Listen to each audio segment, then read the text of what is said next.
All right, now we're at this slide. What is the title of this slide? This is Alex leaving for work. All right, and tell the jury, what image do we see right here on the screen?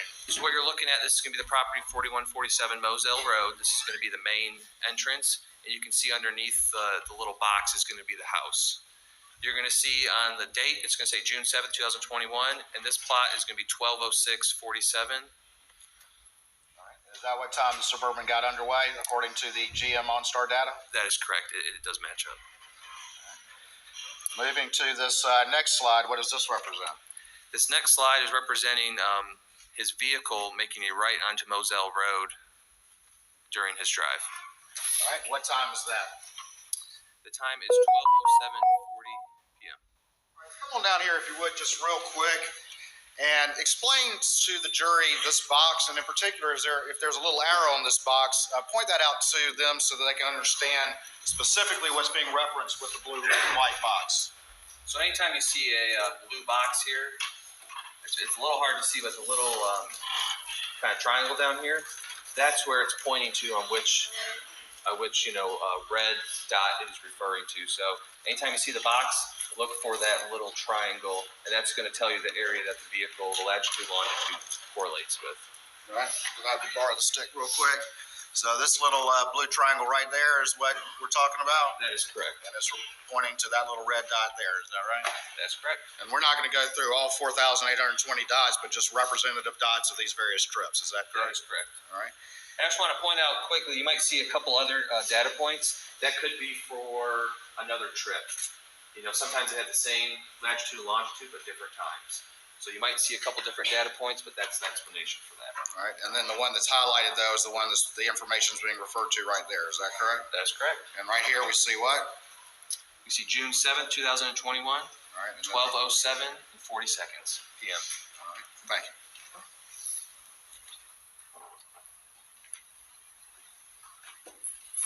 All right, before we move on to the next slide, what's the car doing at this point in time? The car is moving.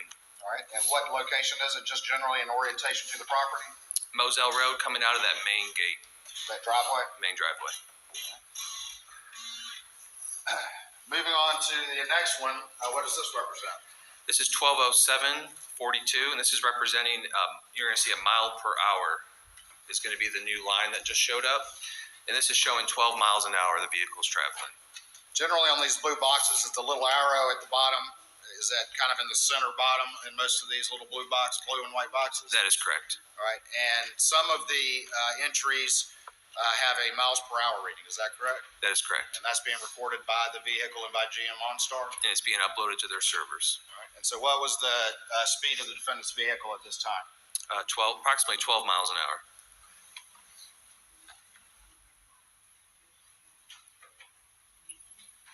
Now, on here, it's in reference to miles per hour because we're Americans. But the data that you got, what unit was it in? Kilometers. All right. And so did you just plug in what the conversion is and it converted to miles per hour? Yeah, if you do the equal sign, then you do the conversion and it converts for you. All right. All right, going on to this next slide. Is this still the trip that morning to the or that afternoon to the law firm? That is correct. All right, and very quickly tell the jury where we're at. We are still on Moselle Road. We're past the Godley Farms Road, which would be another reference point. That's the residence up here at the top? That is correct. All right, that's the kennels way up at the very top? That is correct. All right, what is the date and time of this reading? 12:08:30. And that is showing approximately 55 miles an hour. Okay. Tell me about this next one. This is still on the drive to the law firm. This is showing at 12:16 on the dot, and we're showing approximately 60 miles an hour driven. And where is the arrow on this particular one? So on this box, the arrow is actually going to be on top, and it's pointing to one of the data points. The speed again? Approximately 60 miles an hour. Going on to slide 13 for the record, what does this reflect? This is reflecting coming into Hampton to the law firm. And this is actually, if you look, it's pretty much right on top of the law firm. It's 12:21:37, and we have no speed associated.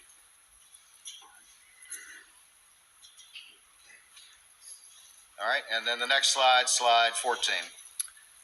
This is 12:24:06 with no speed reported. This is when he's arriving. This is the last data point I could find. All right, so he's arrived at work at that time, correct? That is correct. 12:46.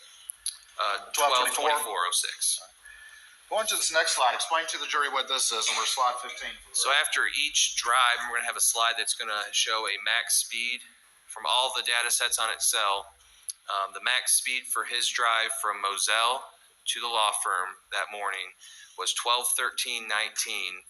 The max speed was 65.8 miles per hour, and the average speed of that whole drive was 37.24 miles an hour, and that time was at 12:13:19 during his drive.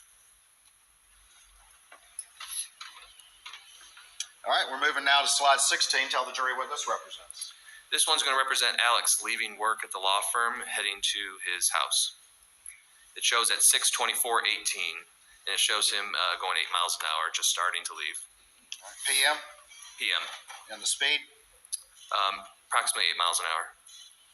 going on slide 17. This one's showing at 6:26:54 p.m. It's showing his Suburban going approximately 42 miles an hour on his drive home. The arrow is going to be on the top right. And It the might speed. be cut off a little bit. 42 miles an hour. All right, and then is that the arrow right there? That is correct. All right, at the top, The top of the screen. about 42 miles an hour. That is correct. Slide 18, what does this reflect? This is going to reflect at Alex arriving home at 6:42:54 with a miles per hour of 0. This is one of the last data points that without speed. 6:42 p.m. arriving back at the residence, That is correct. and the arrow is pointing to what? The residence. A little bit to the side, but it's the residence right there. All right, and tell the jury now on slide 19, what does this represent? So this is going to be from his drive home from the law firm to Moselle. It represents at 6:34:01 during his drive. The max speed obtained was 54.4 miles per hour. The average speed during this drive was 41.39 miles an hour. And you can see the location somewhere off of, I believe, 63. Driving home, what was his max speed? 54.4 miles per hour was the max speed driving home. All right, slide 20. All right, so now we're at where Alex is leaving for Alameda. This is going to be 9:07:06 p.m. Okay.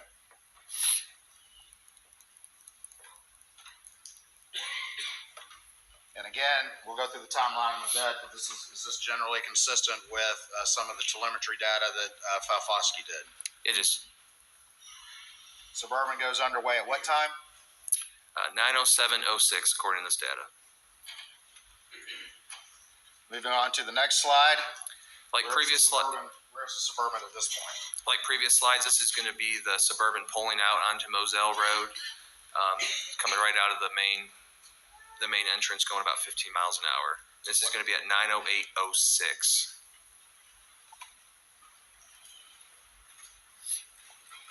What do we have right here? This is going to be 9:08:18 with speeds approximately 37 miles an hour. Where's the Suburban heading at this point? Towards Alameda. All right, slide 23. We have a reference point here. Can you explain what that is to the jury? So the orange dot, that's going to represent approximately where Maggie Murdaugh's phone was located the following day on June 8th, 2021. All right, and do we have a time reference for the Suburban at this time? We do. It's going to be 9:08:36 seconds, and it's showing a speed of 42 miles an hour.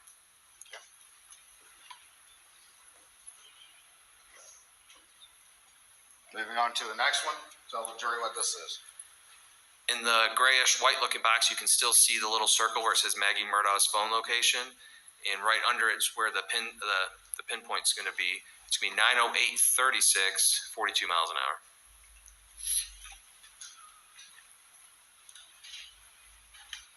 Next slide, 25. Slide 25. The upper halfway portion of that box, you're going to see the circle again, the orange circle. That's going to be Maggie Murdaugh's phone.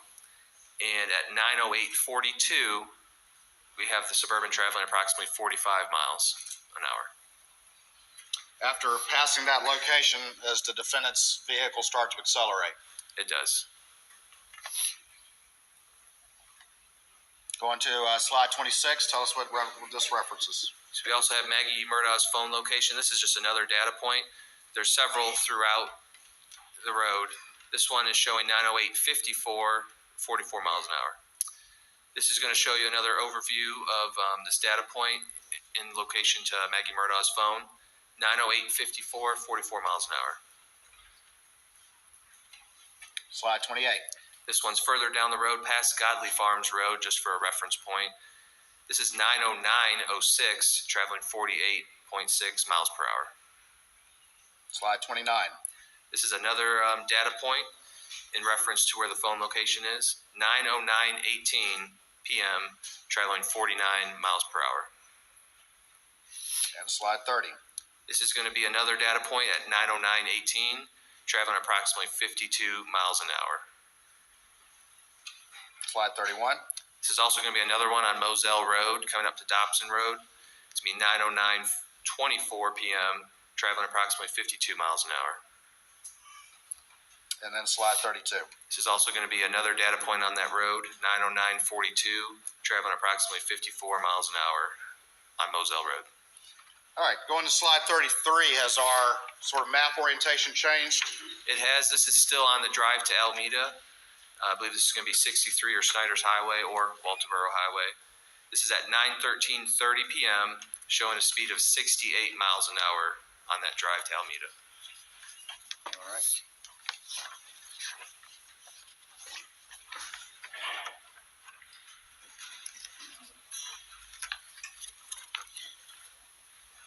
I'm going back to slide 3. Do that real quick.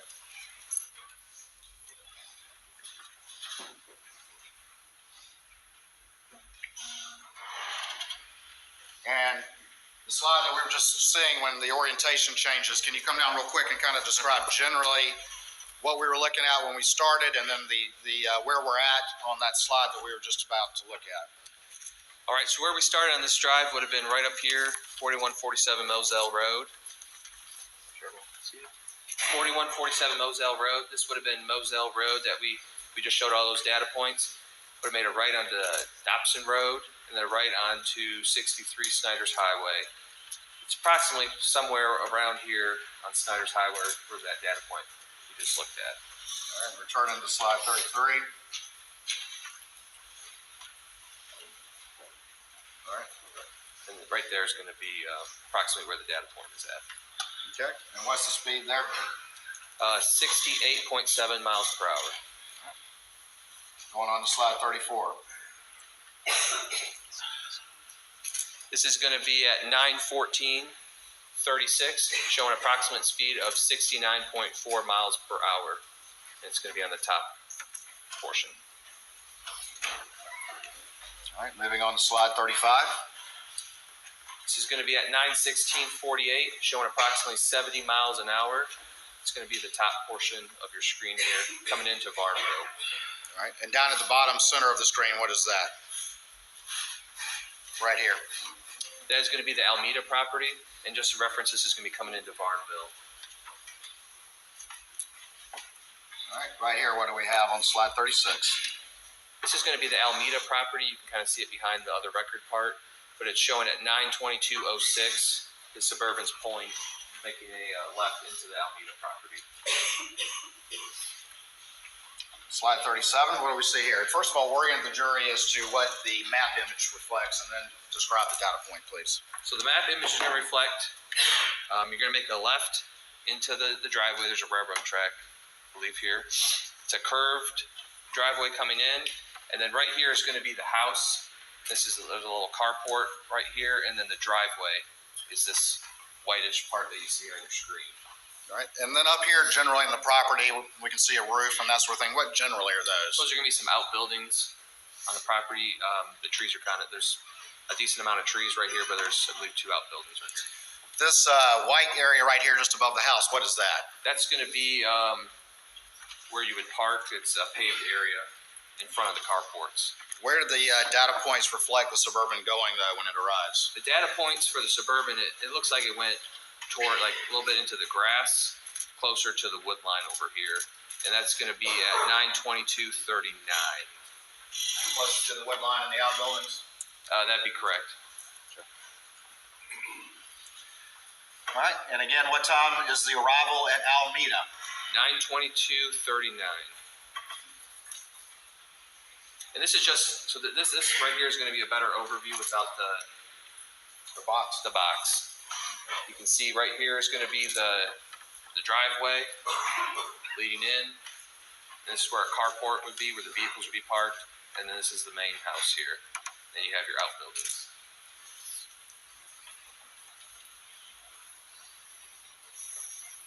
Right here, we have kind of a line of data points right there in the grassy area behind the house. We do. All right, going on to slide 39, tell the jury what those calculations represent, please. So this is going to represent the drive from Moselle to Alameda. During that drive, the Suburban reached a max speed of 74.4 miles per hour during that drive, and averaged 51.94 miles per hour. And this is the data point with the highest speed obtained. Was that top speed higher than any speed he achieved when he went to work over that day? That is correct. Is that average speed higher than any average speed he had when he went to work that day? That is correct. Or returned from work? That is correct. Let me stay down here. You can go back up. Back.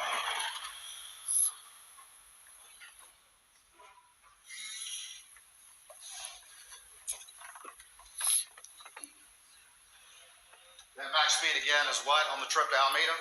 74.4 miles per hour. And the time again that he 9. arrived?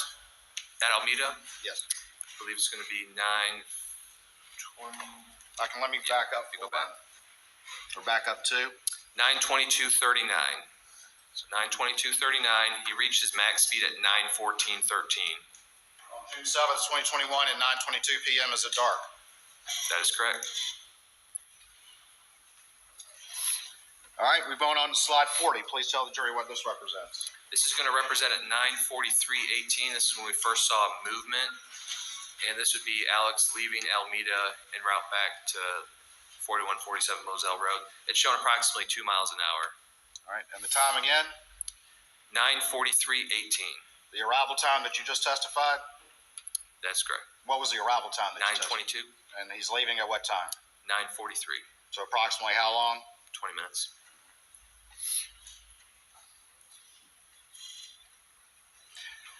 Going on to slide 41, let me ask you this. Does the data reflect that that the car pauses for a period of time while in that driveway area of Alameda? It does, about halfway between on the driveway. Come on down and show the jury if you would. I just sent you back, I'm sorry. So halfway during on this, so this is a driveway right here.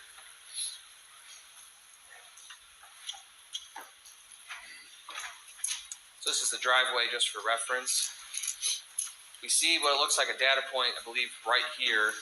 And if we click on that data point, it's going to be about a minute until this data point will show up leaving the property. All right, and then on slide 41, we have a, what's the time stamp that you have on that one? And show the arrow to the jury too, please. Yep, 9:45:22, and the arrow is going to be all the way down at the bottom, right across the railroad tracks, turning onto Genesee Highway. At 9:45. That is correct, 9:45:22. All right, moving on to slide 42. Please tell the jury what this data point represents. This slide's going to show you the drive back from Alameda to Moselle. This is just a data point on Genesee Highway. It's 9:46:01, and this one doesn't have a speed. Going to slide 43. This is also going to orient the jury and tell them the data. So on the bottom you have Alameda, going through Varnville, and then heading up to Moselle. This is at 9:51:30. This is showing approximate speed of 74 miles an hour. It's going to be the the top portion of that box. That's the arrow at the top center. That is correct. Slide 44. Please tell the jury what this data point represents. Top of the map, you're going to see Moselle. This is going to be on 63. This is going to be at 9:54:24. We have approximately 70 miles an hour. And the arrow is located where? It's going to be on the bottom. Slide 45. What do you have right here? This is going to be at 9:59:18. This is Moselle Road coming up to Godley Farms Road for reference. Top portion on the left is going to be the Moselle property. This is at 9:59:18, showing a speed of 57 miles an hour.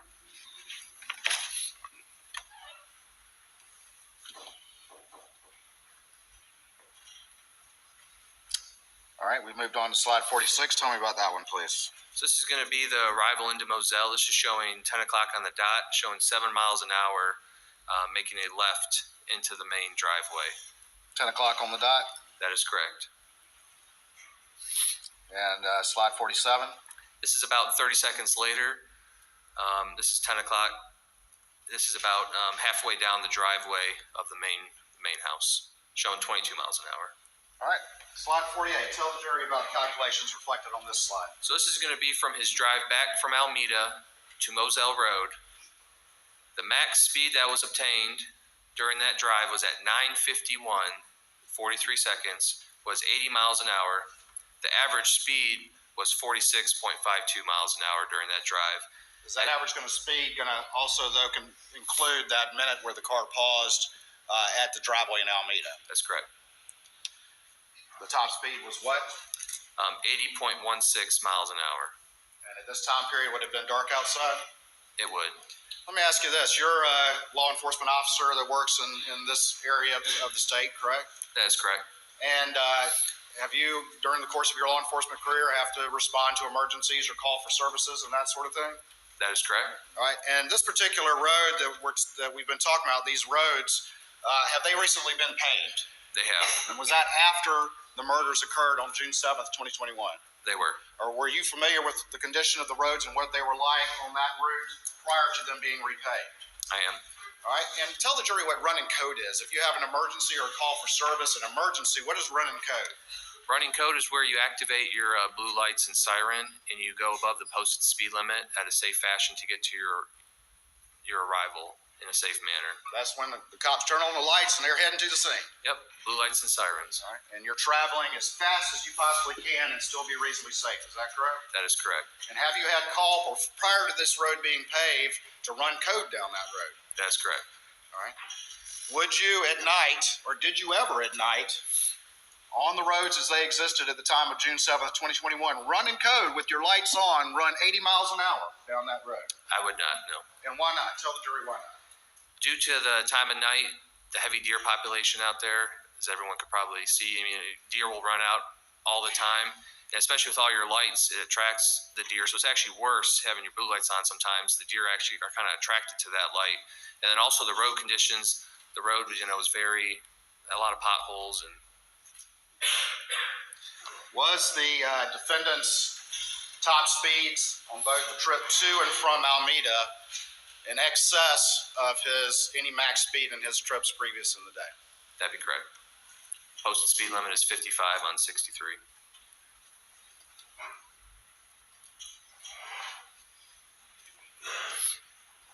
All right, we've gone on now to slide 49, and tell the jury what this represents. This is going to be a timestamp of 10:05:06 p.m., and this is showing Alex Murdaugh leaving for the kennels. And where's the dot on this particular slide? The dot is going to be on the bottom towards the middle, right by the house. Moving on to slide 50, tell me what this represents. This is also showing the drive over to the kennels. The timestamp of this is 10:05:39. And where's the arrow? The arrow is going to be on the bottom. You can kind of see it by the field. All right, going on to slide 51, what does this represent? This is just saying the max speed was obtained 28 miles an hour at 10:05:49 during that trip. Okay. And then slide 52. This is showing the Suburban arriving at the kennels, 10:05:57 p.m.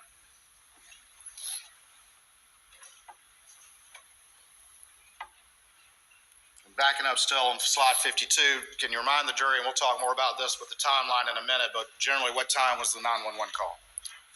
10:06. I do not know the seconds. All right.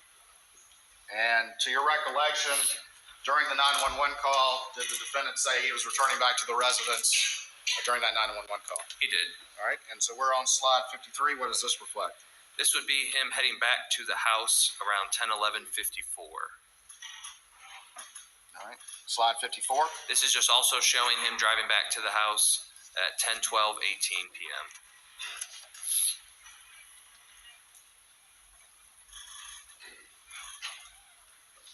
Slide 55. It's just another slide at 10:12:30 p.m. showing 32 miles an hour. And where's the dot? The dot is going to be on the bottom, and it's going to be on the main drive to the house. Slide 56. This is going to be at 10:13:54 showing 2 miles an hour, and it's right next to the house. All right, slide 57. This is just showing on that max speed from going from the kennels back to the house was at 10:12:19, and the Suburban reached 35.78 miles an hour approximately. Slide 58. This is just showing the drive back down to the kennels. This is during the 911 call at 10:14:30 p.m., showing approximately 24 miles an hour. And then the final slide in this exhibit, what is that? This is just showing the max speed at 10:14:25 of 30 miles an hour during that drive. Does that complete your placing of those GM OnStar data points into the CAS program and these slides that you relate to the jury? It does. Your Honor, about to move on to another exhibit that's lengthy. This might be a good time. I would request or suggest a break at this time. All right, ladies and gentlemen, we'll take a break at this time. Please do not discuss the case. Very well. You may continue. May it please the court, Your Honor.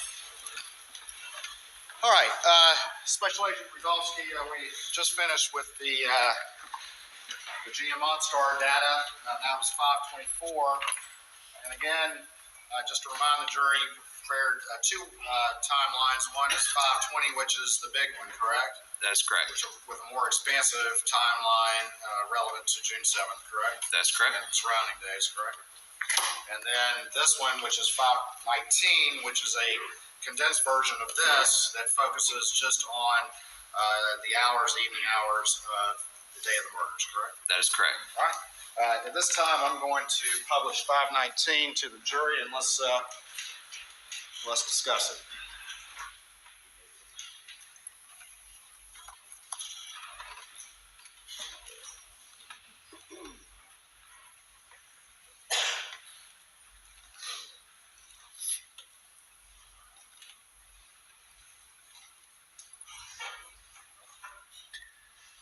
Just real quick, I want to go through this opening page, and this is the condensed one, 519. Is that correct? Up on the screen? That is correct. All right, and has your name on it, correct? That is correct. All right, and then we have a reference guide right here, and if you would just explain just some of the various sources of information that have been admitted before this jury that you ultimately synthesize into this summary timeline. Okay.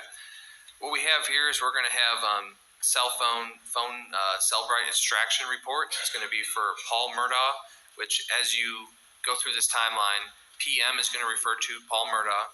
We're going to have AM, which is going to be Alex Murdaugh's cell phone extraction, and then MM, which is going to be Maggie Murdaugh. So anytime you see the abbreviations, that's what it's going to refer to. We have their cell phone extractions here. We also have the FBI telemetry report. We have the FBI CAS data. We also have different reports from the phones, like the Axiom reports. We have an ALPR report in here, which is actually probably not in the condensed one. That's going to be automated license plate reader data for Maggie Murdaugh's Mercedes. We're also going to have some Snapchat data, and then data from Rogan Gibson, Paul Murdaugh, Alex Murdaugh, Maggie Murdaugh, and Buster Murdaugh's CDRs, which is the call data records from Verizon. Let me pause you real quick. So we have extractions. Tell the difference to the jury. I don't mean to point out with the stick. Between an extraction and then CDRs or sealed data records, please. So the extraction is going to be what, like Britt Dove testified, what he actually extract out of the phone. And then the CDRs is going to be what Verizon testified, which is going to be their records of phone calls and text messages. So two separate data sources from two separate entities. All right, and continue on, please, with the remainder of the data in your summary timeline.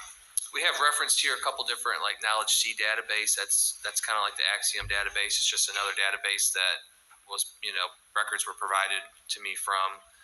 We also have a PMPED building access log. And then in the big timeline, we have the 911 recordings. And then just want to point out a Dylan Hightower extraction. That would have been the first phone extraction of Alex's phone 2 days after the 7th. All right. And then we have the GM OnStar data. Okay. All right, and then down at the bottom here, we have some color-coded things on the left of the screen and then a box on the right. So quickly explain to the jury what those reference points mean, please. On the right of the screen, you're going to see the 2021 Suburban log file excerpt. Farkowski from FBI had that Excel sheet with all the different colors and everything. This is going to be a reference guide, so when you're going through this, what the colors actually mean on the data. Right, and then give an example of what you mean by that. So you're going to see kind of that reddish, pinkish color. That's going to mean that the infotainment center is booting up. So when we go through this timeline, you're going to see that data section highlighted with that color. That's what you'll know is happening with the data. If you see pink, it's going to be a propulsion. When you see blue, it means that it's either in and out of park. And that's kind of just how we're going to be reading it as we go along the timeline. Right, and then these addresses have colors over here, and just we don't have to go through every one, but the first one, that red one, what one is that? 4147 Moselle Road. All right, so if we see that little red box with an arrow on it, that's Moselle on the map. That is correct. And then the green is what? It's going to be Almeda, the Almeda property. We'll talk about the others as we go through. All right. All right, let's start moving through it.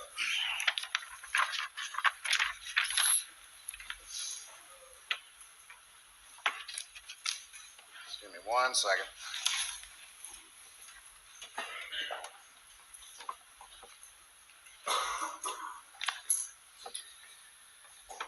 All right, all right, so this timeline, this condensed timeline begins roughly when? Around 6 p.m. All right, on what day? June 7th, 2021. All right, and let's start at 6:04, and I want to move through this expeditiously, and we'll stop and talk about some specific entries as we go through, okay? All right, and so starting there at 6:04, does Paul Murdoch have any phone activity? He does. He calls Will Loving. And as you can see in the parentheses, it's going to say PM extraction. That means it was pulled off of Paul Murdaugh's phone extraction, just for reference. All right, and Will Loving, that's the individual that testified weeks ago. That is correct. And 6:08, what activity we see on Paul's phone? He makes an outgoing call to Dad, which is identified as Alex Murdaugh. It shows answered, but 1 second long. All right, and what was the source of that information? That was from Paul Murdaugh's phone extraction. It does not show up in Alex Murdaugh's original logical dump or the second one from Britt Dove, but it does show up on his CDRs from Verizon. So that'd be the records that Verizon actually keeps for the phone. All right, and can a user of a phone affect the CDRs that are with the Verizon phone company? They cannot, no. Or can the user affect what data remains on their phone? Yes. And frequently throughout this timeline, do we see instances in which there was a call logged on Alec Murdaugh's CDRs, but was missing from his phone from the extraction? That is correct. Don't leave the witness. All right. Can you explain any difference between the CDRs as it relates to Alec Murdaugh's phone and whether or not there's any missing call logged on the extraction from his phone? As we go through this extraction, you're going to see that multiple instances we're going to have calls showing on Alex Murdaugh's CDRs that we could not find on the logical extraction or the Britt Dove full extraction of Alex's phone, and that's going to be notated on the bottom if it was not in the extraction. All right. It's 6:09:48. Do we have any communications on Maggie's phone? This is going to be a iMessage from Maggie Murdaugh to Paul Murdaugh stating, "You okay getting a little foot massage? Then I'm heading home." And that was obtained from Maggie Murdaugh and Paul Murdaugh's phone extractions. It's 6:10:01, going to the bottom of this page, that being page number 2. Is there another message from Maggie to Paul Murdaugh? This is also going to be an iMessage to Paul stating, "Love you and Blanca cooked you dinner." Moving on to page 3. And what does this reflect right here? This is going to be from FBI agent Matt Wild. This is going to be from his report. This is for Paul Murdaugh. You're going to identify that on the right-hand corner where it says Paul. Just for reference, anytime you see a map, if you look on the right-hand corner, it's going to tell you whose map that is for. All right. And just generally remind the jury what this map reflects, please. This is just showing generally where the cell towers are located and where the area, whenever like a phone call or text message, where it was pinging during that time for Paul. And these little red things right here with the angles on it, what do those reflect? That's going to be where the cell tower is and what angle the call would have originated or take place from. All right. And down at the bottom, what's the first time recorded for Paul's cell phone as it pings on these cell towers? It's going to be 6:17:42. And can you describe to the jury generally where these cell towers reflect Paul's phone's movement? So it'd be at the Beaufort area down the right-hand side, moving up towards Moselle, which you can see in the far right corner, that little badge-looking red dot. All right. Up here at the top center, what is that right there? That's going to be an arc. It's just a distance arc. But the red dot, what is that? The red dot, that's going to be 4147 Moselle Road. All right. And what times does Paul's phone ping off any cell tower near Moselle? 6:53 p.m., 7:05, and 7:30:05. All right, and we see a 3 right there. Does that refer, or what does that 3 refer to as it relates to that cell tower location near Moselle? It's just going to show you what side of the cell tower it's on, what arc. And what time does it first ping on sector 1 facing Moselle? 7:05:33 p.m.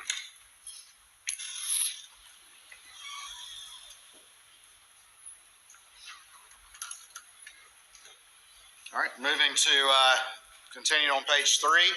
We have a time reference at 6:20:53. Can you explain to the jury what, if anything, that indicates? We have Maggie Murdaugh. She received a phone call from Proctor Marion. That's how it showed up in her phone. Through the phone number, it's actually Marion Proctor. That's just how it relays in the phone. It shows rejected. All right, and after that, what, if any, communications were there? Right after that, at 6:21:28, Maggie Murdaugh sends a text message to Marion stating, "Can't talk, getting food massage, we'll call you back." That was from her phone extraction. Moving on to 6:23, are there any communications with Maggie and Paul? There are. Paul sends a message to his mom at 6:23:27 stating, "What did she make?" And then Maggie replies back shortly after saying, "Country fried steak and mac and cheese." Below that, we have a orange and blue box. What does that represent? So this is going to be from the FBI telemetry data from that cell spreadsheet that's ready into evidence. And this is just showing with that color coordination I talked about earlier. The orange is going to show a system startup. And from previous testimony, that could be, unlocking a car, locking it, getting in close range with the key fob, opening up the rear hatch. Just something that makes, when you get in your car, you kind of hear that noise before you start it up, the telemetry. It's just inner workings, anything could really cause it. Well, I'm asking you, going back to that map, the incident location at Moselle where Paul and Maggie were found murdered, what county is that in? That's going to be Colleton County. And then if you look, we have the pink, which is going to kind of show propulsion, and then blue, which is going to show some kind of shift in the vehicle transmission. All right, down to the bottom, 6:24. What is that? 6:24:02. That shows from the FBI report, telemetry report, that the Suburban shows a device connection. That would be Alan Murdaugh's phone? That'd be correct.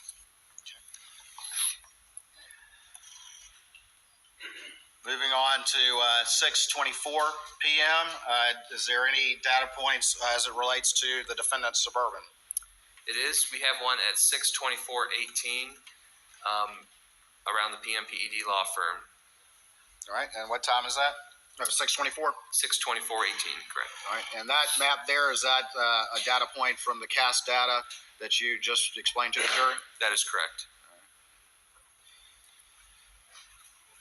Moving down, we have some various messages from some of the individuals. Is that right?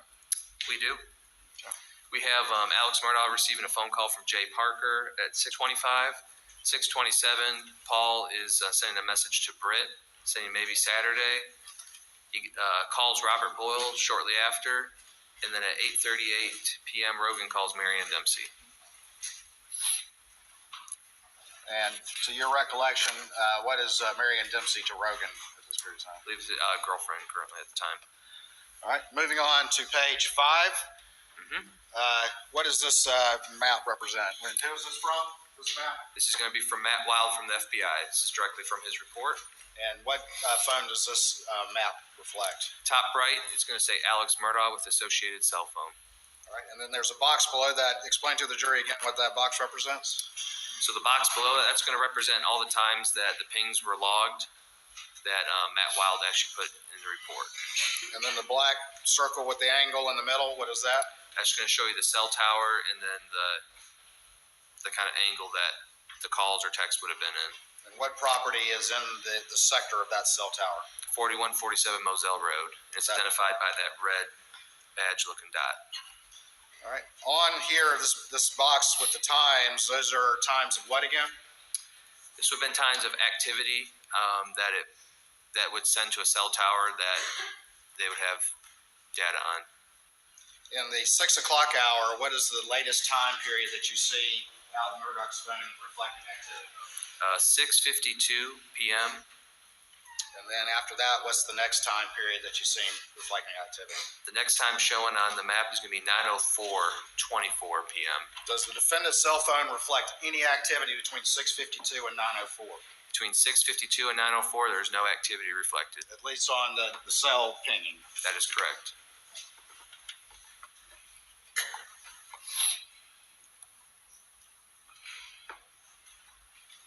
All right, at 6:40:01, what activity, if any, is reflected?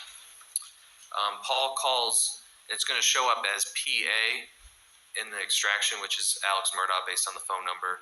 It shows it was answered. It was 2 minutes and 29 seconds long. This call also does not show up in the phone extractions for Alex Murdaugh, just on his CDRs. It was in the defendant's CDRs? That is correct. All right. And it was also in Paul's phone. It shows the phone call. 6:42, and what if anything's reflected?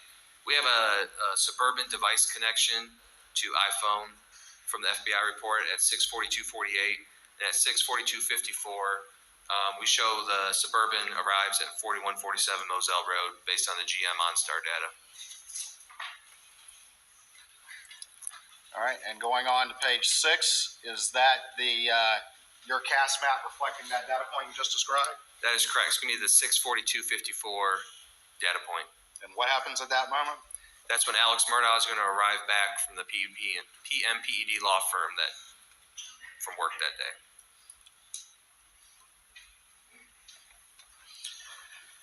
All right, moving on. 6:43:50. What if any activity do you see? It shows that Maggie Murdaugh's phone had a missed call from PA, which is Alex Murdaugh. It shows missed, but also it shows up in Alex Murdaugh's CDRs, but does not show up in either one of the phone extractions. All right, and moving on, we have a couple of the orange and white boxes. Tell the jury again what those reflect. So these are just going to reflect some kind of system boot up. Doesn't mean the car moved or did anything. It just means that door was opened. It just something triggered the car to kind of do a little internal boot up from previous testimony. At 6:53:44, what if any activity do you see? Paul Murdaugh calls John Marvin.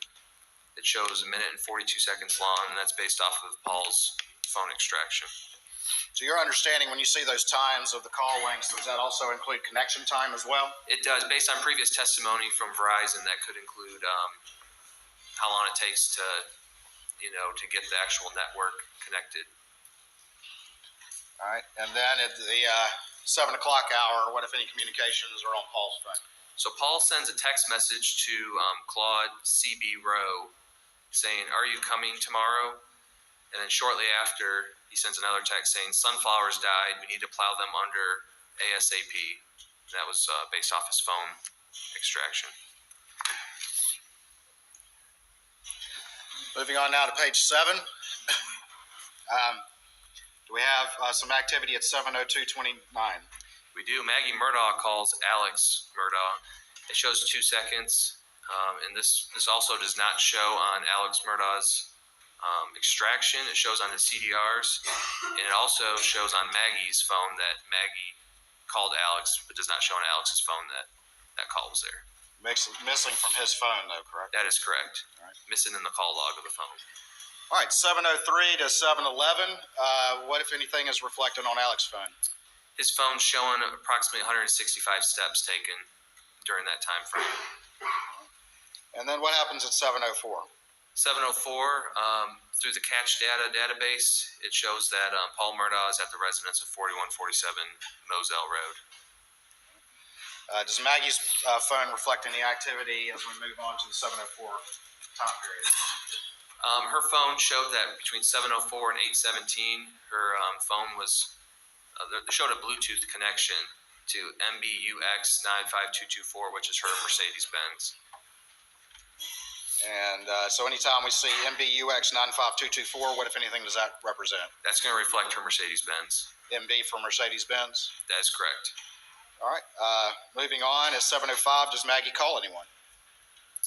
She does. She calls Marion at 7:05:13. It shows answer at 7 seconds. At 7:05:55, is there any reflection of a communication between Alec and Maggie Murdaugh? There is. Alex sends a message to, in his phone, it's Maggie May, stating, "Paul said you were getting a petty. Call when you done." That's from the Alex. That's from the extraction. Moving on, do we have any communications between Maggie and Paul during this time period? At 7:05:32, we have Maggie calling Paul. It shows answer at 1 minute and 31 seconds. And then does Maggie attempt to call Marion again? That's correct. And I'm sorry, that would be at the bottom of the screen. Yep, that'd be the 7:07:49. Maggie Murdaugh calls Marion. And when it says Marion, it's Marion Proctor. All right, moving on to page 8, we have another map. Can you generally explain what this represents to the jury, please? So on the top right-hand corner, we have Maggie Murdaugh with associated phone number. We have 2 points, 4147 Moselle Road in the red, and the green's going to be the Almeda property. When you're looking at this map, number 1's going to be closer to Charleston, and it's working its way. Maggie is working her way towards Moselle in this map. All right, and the first time period you see on dot number, this number 1? It's going to be 7:07:49 And p.m. the latest time period you see on the dot that's numbered 5? That is correct. That's going to be in the Walterboro area. It's going to be 7:50:20. 7:50:20 is going to be the latest dot, and that's in the Walterboro area.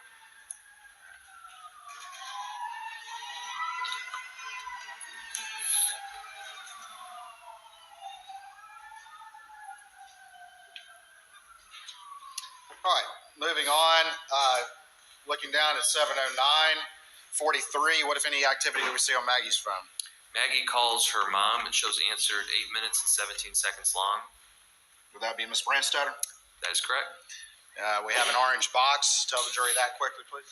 So that's just showing a system boot up. Could have been getting close to the Suburban, unlocking it, locking it, opening up a door, or it could just be some kind of internal components based on previous testimony from the FBI. Right. After that, we have 2 entries. Can you tell the jury what those 2 entries are, the time periods, and what they represent, please? Yep. So the next 2 entries is going to be 7:14:13 to 7:22:19. It's going to be Paul Murdaugh's iPhone showing approximately 208 steps traveled during that time period. And the one below it's going to be 7:15:35 to 7:21:52.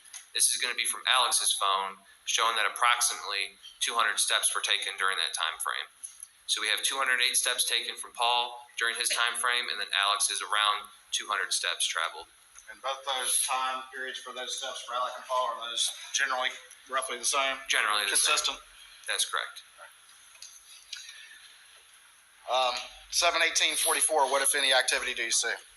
Alex Murdaugh sends a text message to CB Rowe saying, "Call me, please." Going now to page 9. At the top, those two entries, again, explain those two entries to the jury. So the first entry is going to be Paul Murdaugh's iPhone from 7:25:03 to 7:34:47, and it's showing 139 steps taken during that time period. This is approximate. 7:28:35 to 7:37:11 is going to be Alex Murdaugh's iPhone, showing approximately 47 steps traveled during that time period. All right, 7:30 p.m. we have another data point indicating Maggie's trip home to Moselle. That is correct. All right, we got another map. Tell the jury what this one is, please. This map's just showing that her phone was pinging. It's starting at 7:30. Whose phone is this? This is going to be Paul Murdaugh. It's going to be the right-hand corner. It's going to say Paul Murdaugh with the phone number on top. This is just showing where his phone was pinging on June 7, 2021, starting at 7:30, and then all the way to 8:40 p.m.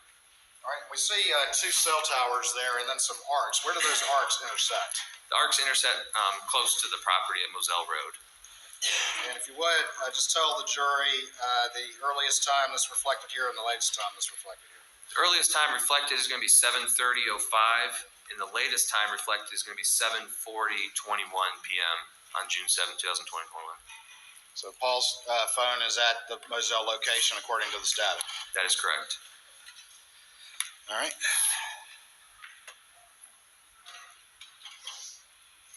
Bottom of page 9. Do we have any communications between Maggie and Marion Proctor? We do. At 7:31:13 p.m., we show a call from Maggie to Marion at 7:39, which is the length of the call. 7 minutes and 39 seconds. That's correct. Does that include connection time as well? It does. Do we have any step data on Paul's phone in the time period around this time? Paul's phone shows between 7:35:10 and 7:41:43. It shows roughly around 171 steps traveled during that time frame. 7:37 and 7:38. We see any activity on Paul's phone with some of his friends? Yeah, Paul receives a Snapchat message from Michelle Beck stating, BC, I have short-term memory loss, and that was based off his phone extraction. And then Paul Murdaugh receives an iMessage from Megan Kimbrell stating, Paul.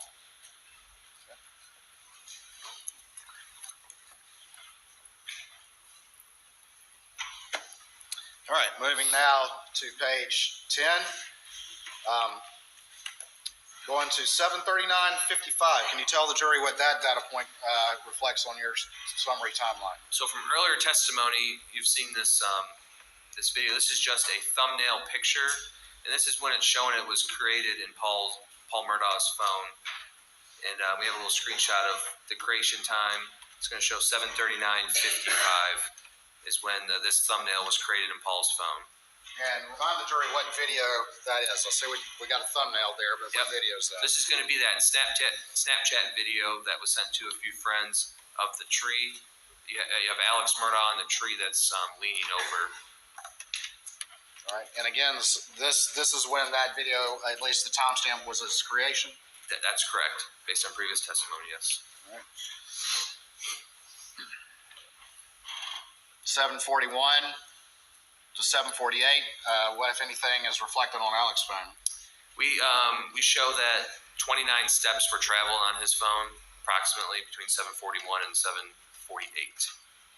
All right, and just talked about the Snapchat video. Looking at this map, whose phone is this? And explain these data points to the jury, if you would, please. Or whose phone is this first, if you would, please? So this is going to be Paul Murdaugh's iPhone, and below it, it's going to be his iPhone location data. So this is not going to be Verizon location. This is going to be location data directly off of his phone.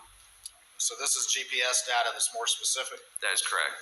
All right, and we see a number of dots up here. What is this area up here generally sort of in the center of this image? That's going to be the kennel area, and then there's that little house, The cabin? the cabin. All right, and what time periods in that upper box do we see GPS data on Paul's phone up there in the general cabin area? We're seeing between 7:45 and 7:54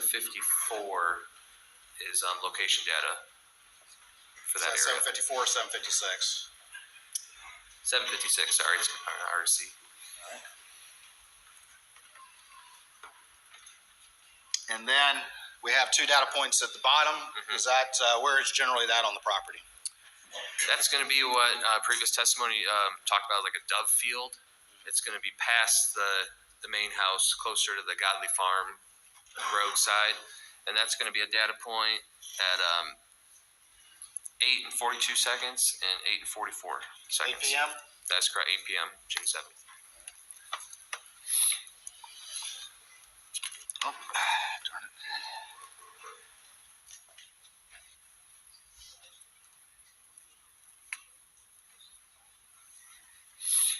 And then down at the bottom of page 10, is there any step data on Paul's phone? There is. It shows approximately 89 steps traveled during What time periods? 7:45 p.m. to 7:55.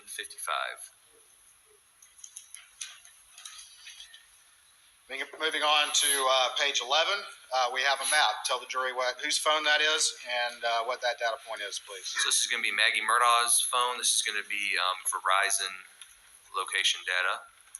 And what we see here is the tower and then the arc of the tower. This is going to be in the Walterboro area. The time is 7:50:03 p.m.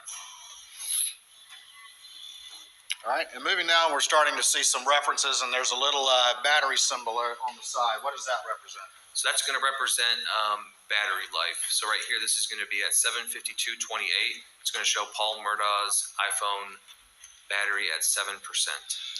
And in your review generally of Paul's cell phone data, was it generally consistent for him to continue to use his phone even if he had a low battery life on it? That's correct. And is that also consistent with the testimony from David Grubbs from yesterday or the day before? Previous testimony, yes. All right, below that, 7:55 time period, we have two entries. Can you explain those two entries to the jury and how they relate to each other?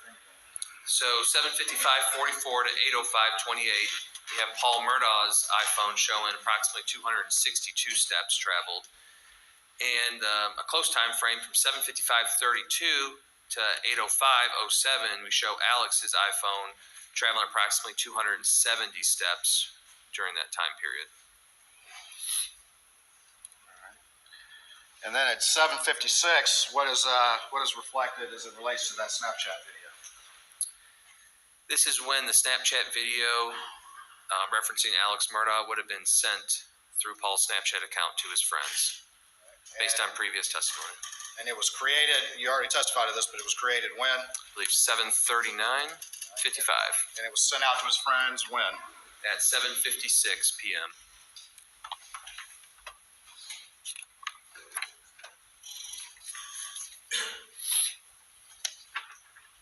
Moving on to page 12 at 7:57, does one of his friends respond? Yes, he receives a Snapchat message from Brian Murdaugh I'm sorry. stating, "Damn, man, needs some straps. Oh, it." All right. Now we're moving into the 8 p.m. hour on June 7th, 2021. Is that correct? That is correct. All right. We have a map here. First of all, in the right corner, whose phone is this? This is going to be Paul Murdaugh's phone. This is going to be his iPhone location data. And starting up at the, it's sort of the top center, more to the right. Where does that location generally? That's going to be the little cabin on the property. All right. And what is the data point? What's the time on that data point up there? I believe it says 8:06:20 p.m. All right.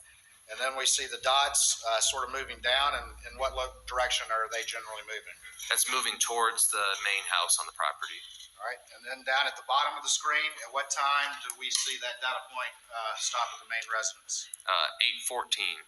What's the first data point? 8:08:45 and then 8:14. Paul's at the main PM. residence at what time? First? 8:08:45 p.m.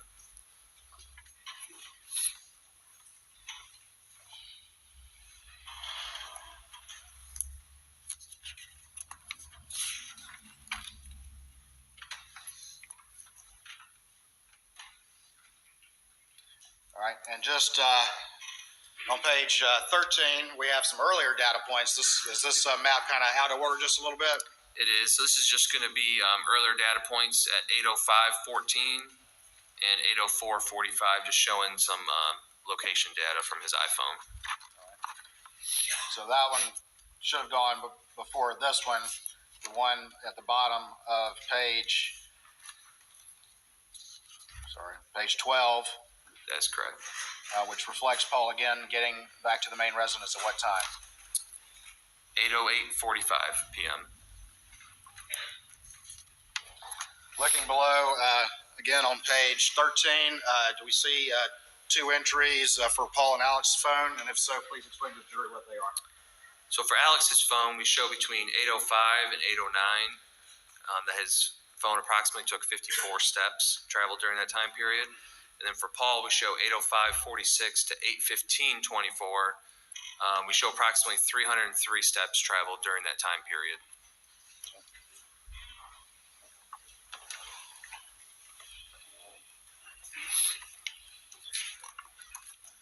Moving on to page 14, do we see that same map again of Paul's phone reflecting him arriving at the residence at 8:08? 8:08:45, correct. And then still pinging there at what time, at the bottom time? 8:14 p.m.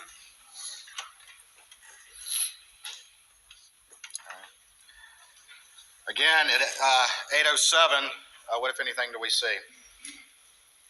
At 8:07:20, we see that Paul is sending Snapchats to a few friends.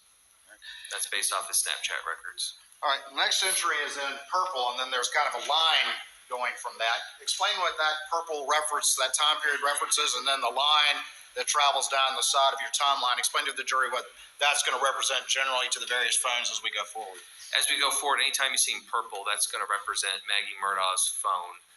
And for this instant, it's going to represent on the left-hand side, the line going down. Anytime you see a line next to something, that means whatever it says on the left. So if it says device locked, it means the device was locked during those other time periods. So this is going to show from 8:11:08 to 8:31:15 that Maggie's iPhone was locked. And as we move down, you can see it continue to the next page. That means during those times it's locked. All right, so we'll see multiple of those as you go forward, just explaining time periods where various devices were locked or other things were going on. That is correct. All right. Moving on to page 15, we have a map. Explain to the jury whose phone this is and what it represents. So this is going to be for CB Row, and this is a overview map. You can see Augusta, the North Augusta area, and it's showing the sector and the tower that it's pinging off of at 7:13:15 in the North Augusta area.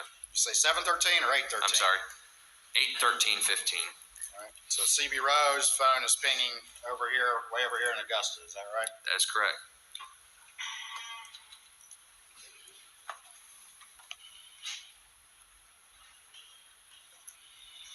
All right, moving to the next map. Whose phone is this? If you could tell whose phone this is, and then what data points you see on this particular map. So this is going to be Paul Murdaugh's iPhone location data. So it's going to be separate from like Verizon location data. And this is showing at the area of the main house, bottom left.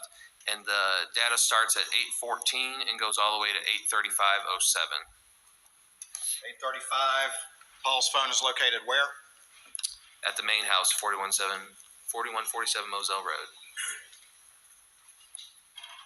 And down at the bottom of page 15, do we have any step reference for Paul? We do from 8:15:55 to 8:21:45. We're showing approximately 140 steps traveled.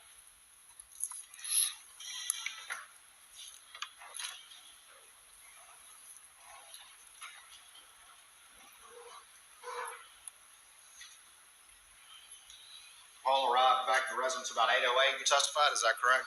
That is correct. At 8:17 and 14 seconds, what, if anything, do you see on Maggie's phone? So it's highlighted purple in reference to Maggie. It's going to show that her phone ended at the connection to the Mercedes-Benz, which is the MBUX 95224. It shows that it's unplugged. And what does that mean? What does that reference mean as it relates to Maggie's phone and the Mercedes she was driving? It means that she unplugged her phone From that vehicle? From that vehicle. And the data generally reflects that she's at the residence at that point? That is correct. Paul 808, Maggie 817. That is correct. Alex's last data point on his phone was 652, right? That is correct, based on the Verizon records.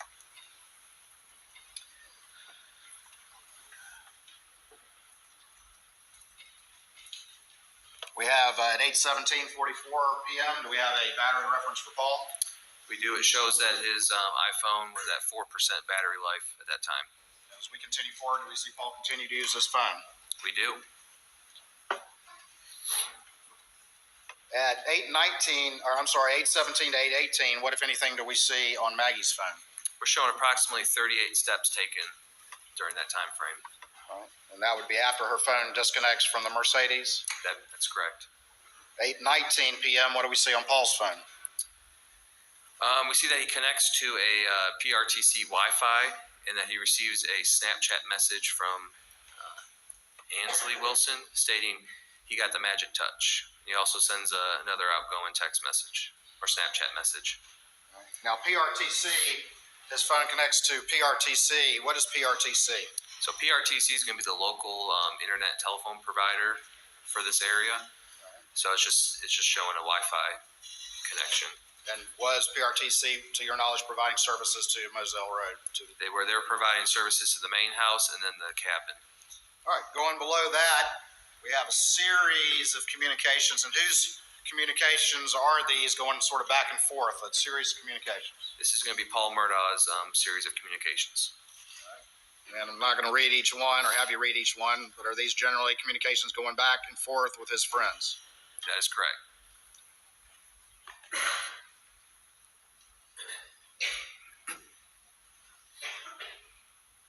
And on this page, they start around what time and continue through about what time? Start around 8:23 and go all the way to 8:29. Well, I think we keep on going down. Yeah, about 8:30. It's about 8:23 to 8:30. All right, at 8:30 to 8:33 p.m., what, if anything, do we see on Maggie's phone? We're showing that her phone took approximately 42 steps traveled during that time period. All right.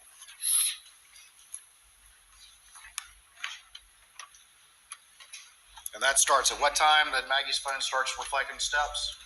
8:30 p.m. About 8:30.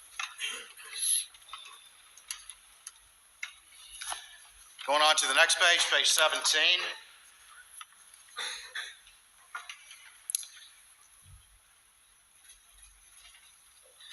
Going back just real quick on page 16, generally that series of communications with Paul and his friends, is he generally responding fairly quickly to the communications back and forth?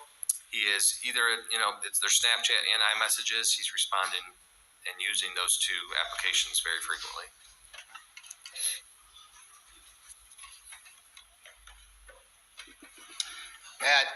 Now we're at the top of page 17 at 8:31 p.m. Describe to the jury generally what this data entry is. So this is going to be a group message from John Marvin Murdaugh. He's talking about how they're planning to go visit their dad tomorrow and asking if anyone else is going. Listed here, everyone that's in that group message. And that's generally a number of family members? That is correct. And the dad they're referring to is who? It's going to be Alex's dad. Mr. Randolph? That is correct. And based on your knowledge of investigation, he had a turn for the worst health-wise around this time? That is correct. All right, well, let's talk about that very quickly. Did the defendant receive, or did his phone receive that text? His phone and Maggie's phone both received the text message. And did the defendant ever read that text, according to the phone at least? According to the phone, it was not read until the following day, 6/8/21 at 1:44:49 p.m. And that text came in at what time? 8:31 on the dot. And did Maggie read that text right away, at least according to the phone, her phone? She did not. And when did she her phone finally read that text? Around 8:49:26. What time? 8:49:26 is when Maggie read that text. 8:49. 8:49.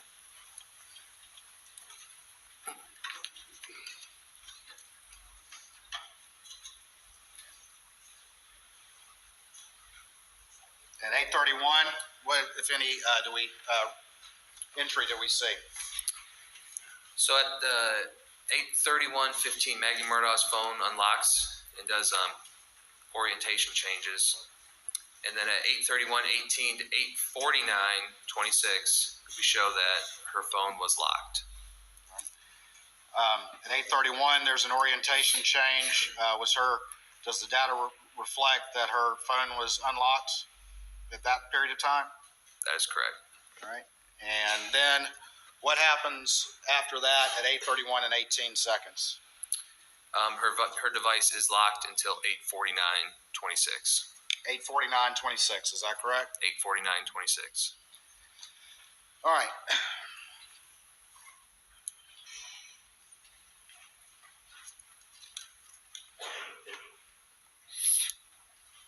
At 8:32:25, we have an entry in green and then a line going down. Can you explain to the jury those time periods and what, if any, significance they have? So green is going to reflect Paul Murdaugh. Anytime you see green, it's going to be Paul, and purple is going to be Maggie. That's reflecting that his iPhone moved approximately 283 steps during that time period. So on the left-hand side, as we go down, and you're going to see other data entry points. If you see the green next to it, that means that those steps are being traveled during that time frame. And now we have a map. Whose phone is that? This is also going to be Paul Murdaugh's, and this is going to be his iPhone location data. All right. And where is that iPhone location data located? That's going to be at the kennel area of the property. All right. And tell me the time periods that he is at the kennels at this point in time.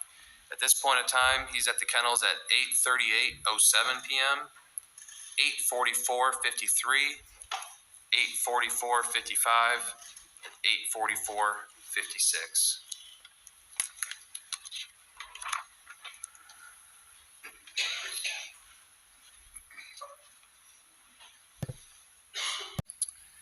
Paul calls Rogan Gibson. It shows answered for 4 minutes and 14 seconds.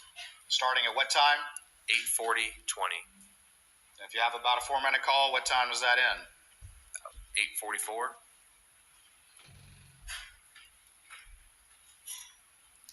At 8:44:34, what, if anything, does Paul's phone indicate? So at 8:44:34, Paul Murdaugh initiates a FaceTime video call with Rogan Gibson. It shows answered 11 seconds long. And that's based off of Paul and Rogan's information. And then at 8:44:55, what does it reflect on Paul's phone? This is when this video was extracted and created through Paul's phone, which shows Alex, Maggie, and, well, you can hear Alex, Maggie, and Paul in the background. That's the kennel video at 8:44. That's a kennel video that's been in previous testimony, correct?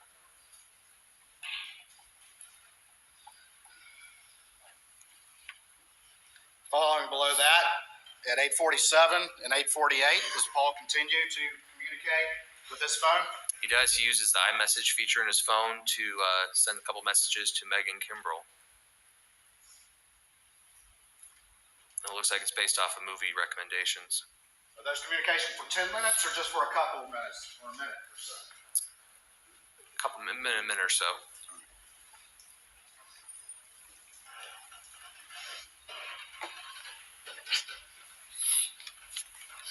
Going to the top of page 19. Mm-hmm. What time do we see there? 8:48:29. And what's going on? What's Paul doing? He's receiving a message from Megan, and we have some backlight on data at 8:48:56. All right. And the next entry, tell me the time periods for that entry. 8:48:58 to 8:49:01. All right. And what happens there? Paul Murdaugh's phone that's the last time that it was unlocked. ever? Ever.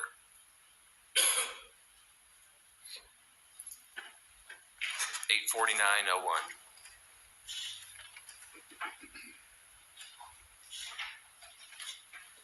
And the next activity that we'll see on Paul's phone occurred when?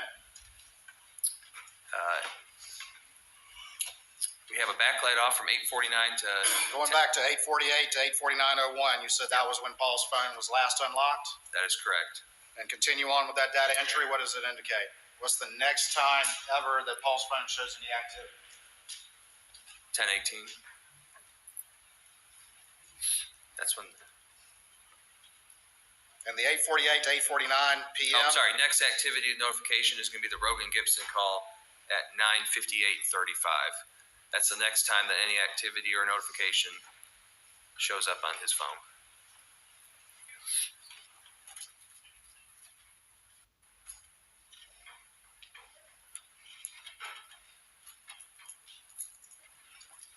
Looking at this entry with the green line on the right side, what are those time periods there, and what do they represent starting at 8:49:01? Starting at 8:49:01 to 10:34:23, Paul's phone shows device locked. Was it ever open again until it died at 10:34:23? It was not. 8:49:01 is the last time before that Paul had ever unlocked his phone. That is correct.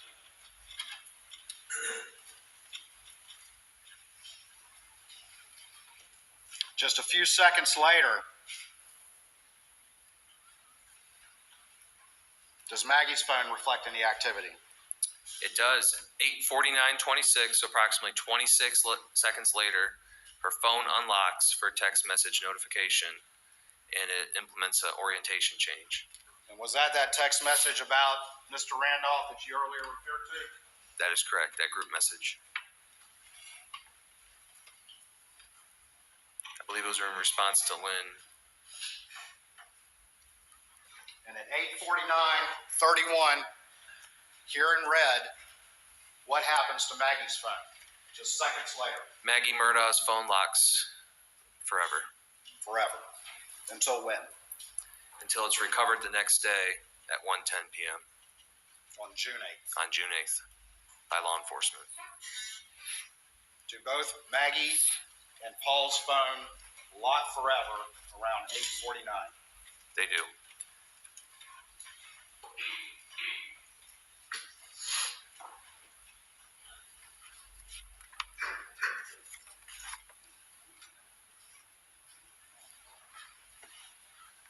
At 8:49:35, does Paul's phone receive a text from anyone? It does. It receives a text from Rogan Gibson. And what does that text say? See if you can get a good picture of it. Mary Ann, referring to his girlfriend, wants to send it to a girl we know that's a vet. Tell him to sit and stay, and he shouldn't move around too much. That shows unread. You never read that. Never read it. According to the investigation, is that the conversation that Paul and Rogan were actively engaged in starting at 8:40? That is correct. The kennel video was at what time? 8:44. And the defendant repeatedly denied that he was ever at those kennels with the victims just minutes before their phones go silent forever. Objection. Basis for the objection. Misleading. Don't leave your witness. Restate the question.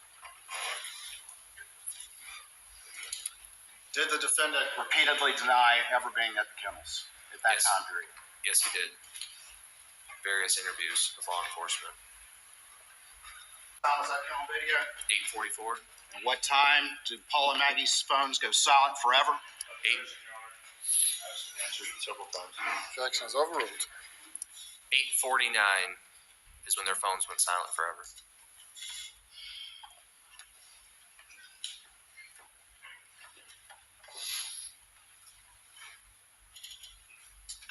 At 8:53, do we see any activity on Maggie's phone? We do. At this time, as you can see to the right, her phone is locked. but we do see that 59 steps were traveled over the period of 8:53 to 8:55. And that just means the phone was moving, correct? That is correct. Do we see some orientation changes as well?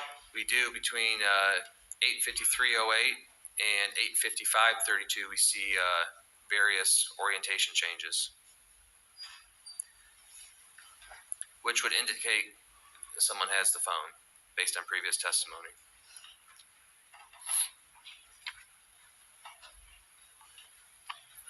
Moving on to page 20. At the top, we have 8:55, and we have a reference to a data point. Can you explain that to the jury, whose phone that is, and just generally what that is based on information gathered in the investigation?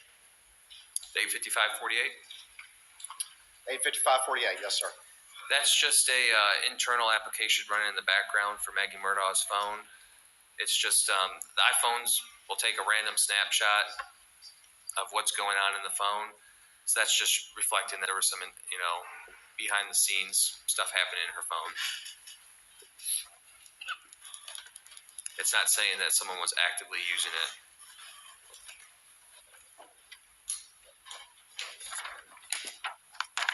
Hold on for me just real quick.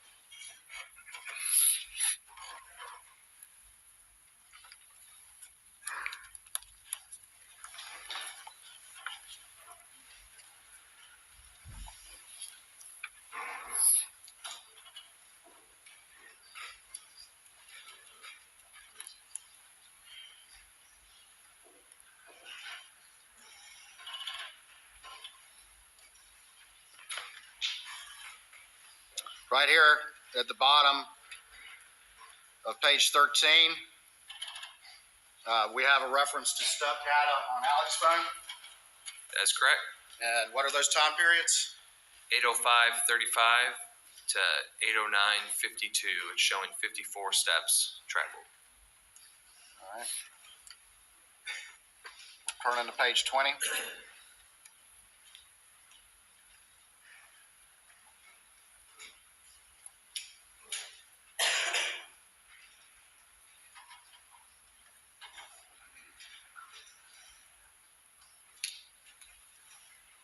What suddenly happens to Alex's phone around 9:02? Pretty much wakes up. And what data point is reflected?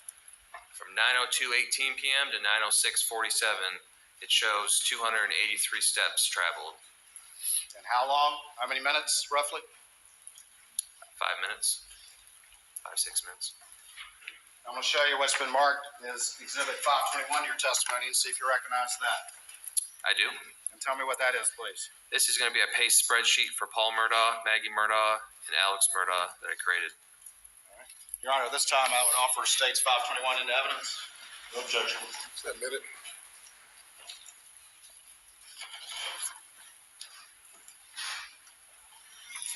That'd be almost, please.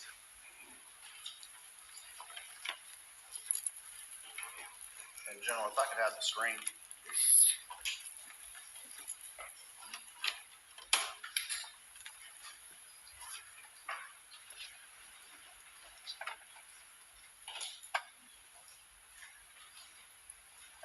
All right, tell the jury real quick as we look at this exhibit just admitted, just generally we have at the top, tell them quickly what this is and what these columns represent. Explain this chart if you would. First column entry, that's just going to be from all the various entries from the phone data. We have a start time, we have a end time, we have the time elapsed in between the estimated amount of steps, and then we have a steps per minute calculation, which is going to be the far right. And the steps, those are the data entries in this timeline that you've been testifying to as reflected from the phone data. That is correct. And then the last column is just a simple calculation of steps based on the time periods of those readings. That is correct. And the last step readings that we have on Paul's phone are from what time to what time? The last step reading from Paul's phone is 8:32 to 8:42. We have one for Maggie as well, is that correct? We do. Her last time frame is going to be 8:53 to 8:55. And then down at the bottom, who do we have? This is going to be Alex Murdaugh's PACE spreadsheet. Let's talk about this a little bit. If you would, start with entry 21. And what time periods is that? This is Alex's phone, correct? This is going to be Alex Murdaugh's phone. Time period. 6:52 to 7:02. How many steps? Approximately 283. And how many steps per minute based on a simple math calculation? Estimated 29.34. Right? 22. Time period, steps, and steps per minute. 7:03 to 7:11. Approximately 165 steps. Estimated 19.26 steps per minute. 24. 24 is going to be 7:28 to 7:37. Approximately 47 steps. And estimated 5.46 steps per minute. 25. 7:41 to 7:48. We're showing approximately 29 steps. 3.97 steps per minute. 26. 26 is showing 7:55 to 8:05. 270 steps. Approximately 28.2 steps per minute. 28. 28 is going to be the 8:05 to 8:09. It's showing approximately 74 steps. That's 17.28 steps per minute. And as you testified, that was the last entry on Alex's phone before we get to the 9 o'clock hour. Is that correct? That is correct.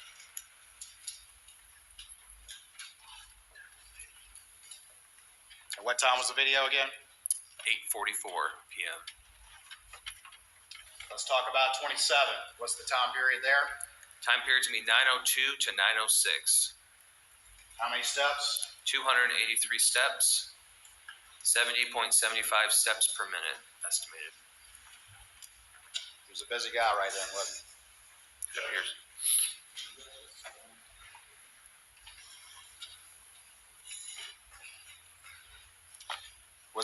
What was the average steps per minute from 9:02 to 9:06?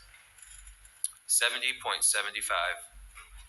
Was that far in excess of any readings on his phone in those prior entries? According to this table, yes. Have the computer back again, please.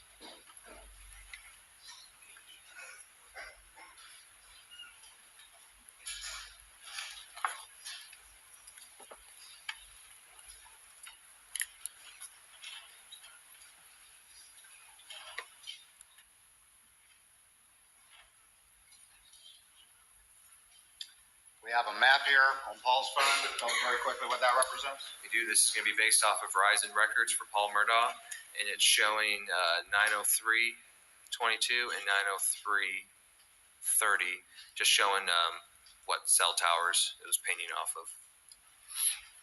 Again, is his phone still locked during this time? That is correct. Paul and Maggie's phones are still locked at this time. Bottom of page 20, we got a pink box. What does that reflect? That's from the FBI telemetry data, just showing a system startup, the telemetry system. On which It's gonna vehicle? be, Alex Murdaugh's 2021 Suburban.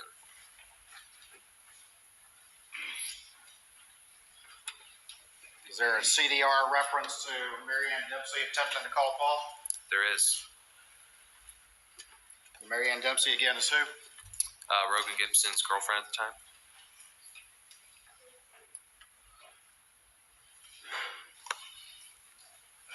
We have two entries after that. Can you explain those entries to the jury and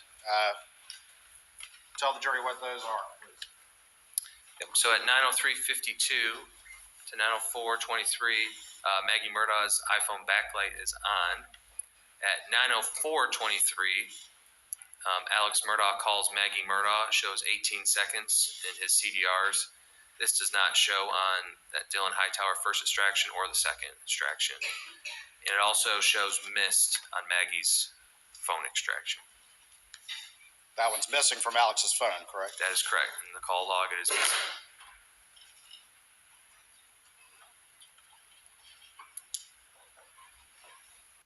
At 9:05:15, is there any activity on Alex's phone? It shows that Alex Murdaugh calls Randolph Murdaugh, 18 seconds.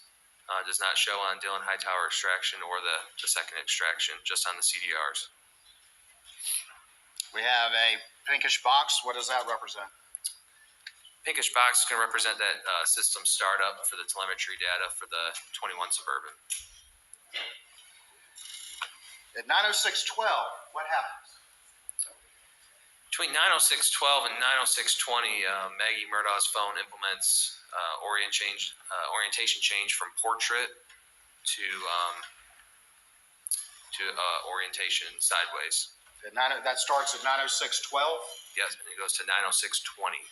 The orientation starts to change. What happens 2 seconds after that orientation starts to change? At 9:06:14, so that's 2 seconds afterwards, the phone receives an incoming call from Alex. Was that call on the call log when Dylan Hightower downloaded the defendant's phone? It was not.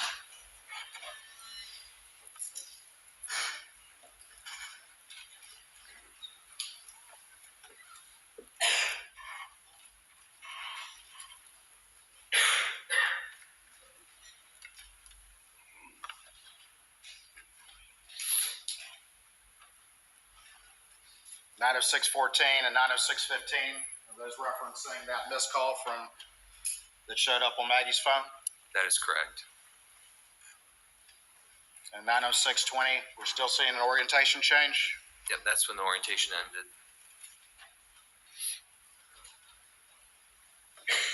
Moving down to the bottom of page 21, we have a bluish and a green box. Tell the jury what that is. So, according to the FBI telemetry data, the blue is going to indicate a shift in the transmission, and then green is going to show driving. The Suburban's underway. That is correct, according to the telemetry data. At the bottom of page 21, is there another call from Alex Murdaugh's phone to Maggie's phone? There is at 9:06:52. Alex calls Maggie. It shows 7 seconds long, and that's based off of CDRs since it was deleted off the call history. It wasn't on Alex's extraction, correct? It was not. 2 missed calls. 2 missed calls.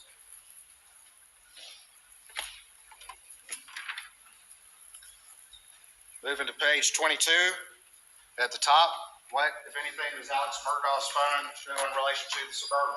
So it's just showing that the device connected to the car.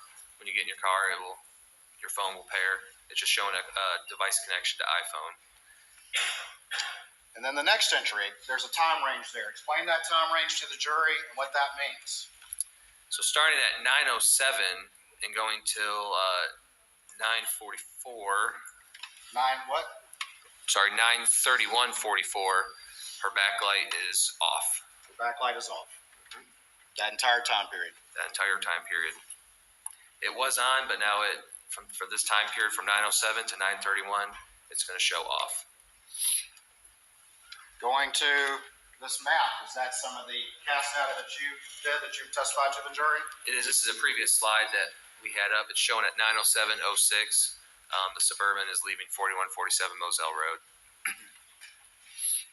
2 calls to Maggie. Does the Suburban just take a quick right and go down this road right there to the kennels, or does it just continue straight on? It just continues straight on. Doesn't stop by the kennels for a second, does it? Doesn't stop by the kennels. His vehicle does not stop by the kennels. Keeps right on going.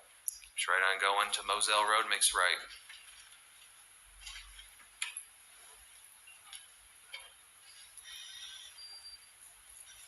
Going down to the bottom of page 22. It's just another data point. It's showing the approximate location of Maggie Murdaugh's phone when it was located. And at 9:08:36, it's showing 42 miles an hour on Moselle Road. And in reference, we're coming up to Godley Farm Road on Moselle Road.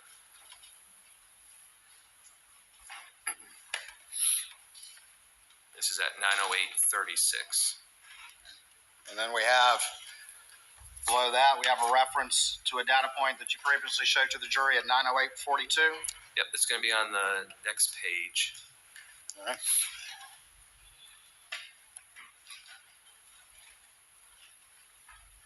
It's going to be at 9:08:42. It's showing approximate miles per hour of 45 in reference to where the phone was found the next day. And what's the speed on the defendant's vehicle at that point? 45 miles an hour. And is Maggie's backlight off during this time period, this entire time period? Her phone is locked. Yeah, the backlight is off. Yeah, the backlight is off.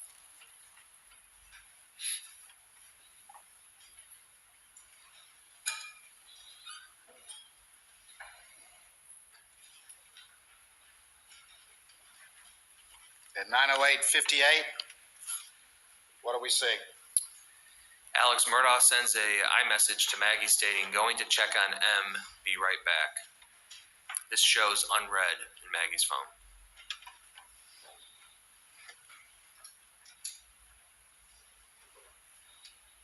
Moving on, does Alex's phone reflect a series of calls being made? It does. Tell me about the first one. First one's going to be at 9:10:47. Alex calls Buster. It shows 60 seconds long. That's based off of CDR since it's not in his phone extractions. And that's again also missing from that entire series of events around the time of the murders that was not on Alex's extraction when it was downloaded. That is correct. It's not in the call log. I'll move on. Been asked and answered.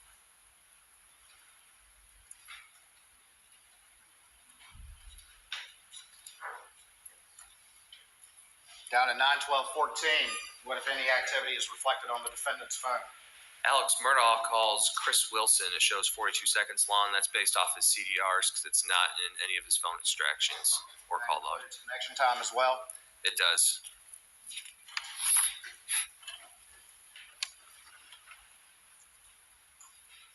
Moving on to page 24, we have a map. Tell the jury quickly what this map reflects. This is going to be an Alex Murdaugh location map from Verizon. It's going to show at 9:12:14 what tower and what sector it's pinging off of, and then at 9:18:46 what tower it's pinging off of. The red dot's going to be Moselle. Green one is going to be the Alameda property. Moving on to the next map, is that similar information of the defendant's trip from Moselle to Alameda? It's similar. It's just going to show you the coverage areas for each tower.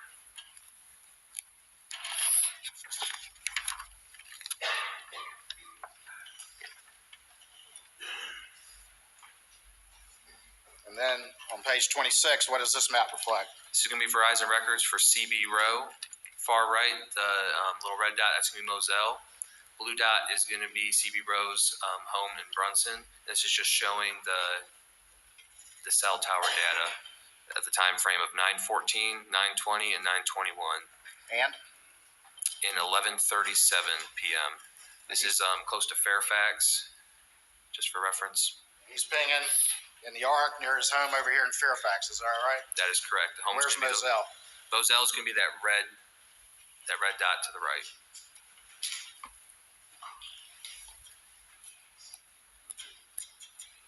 At 9:18:46, what if any activity is reflected on the defendant's phone? At 9:18:46, Alex Murdaugh calls John Marvin Murdaugh. It shows 106 seconds, and that's from his CDR since it's not on either phone extraction call log.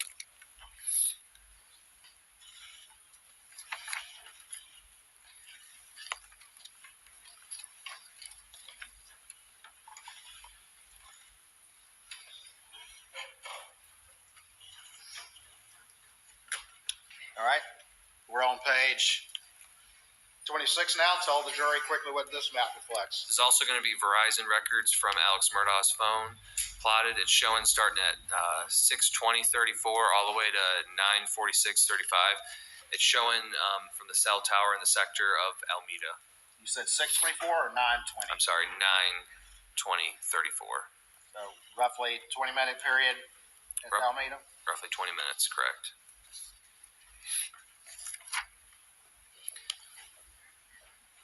Moving over to page 27, what is this map? This is just going to be a zoomed in picture from the previous one. Just showing the same time frame, just showing a little bit more zoomed in from the cell tower in proximity to Alameda. At 9:20:34, what if anything happens on the defendant's phone? At this time, Chris Wilson calls Alex at 9:20:34. It shows for 131 seconds, and we got this data from his CDR since it does not show on either one of his extractions. And during that time, Claude CB row at 9:21:36 calls, but Alex does not answer it. And again, his phone was pinging back at his house in Fairfax at that time period, correct? That is correct. So at 21:22, which that's military time, it's going to be 9:22. Green is going to show vehicle movement, and blue is going to show transmission shifting. And is that consistent with the OnStar data at 9:22:49 of him arriving in Alameda? It is.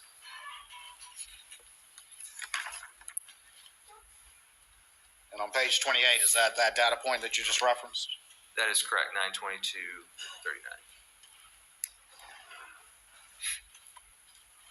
Starting about 9:22, does Alex's phone reflect any step activities? It does. 9:22:39 to 9:32:14. We're showing approximately 195 steps taken on his phone. At 9:24:13, what, if anything, does the defendant phones reflect?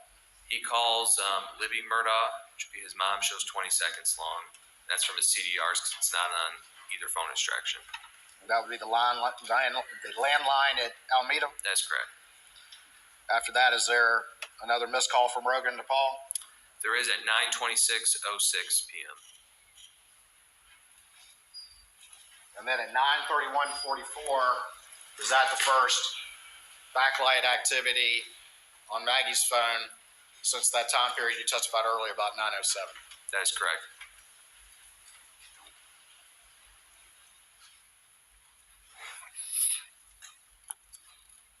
At 9:34, around that same time, is there any communication on Maggie's phone around the time of that backlight activity?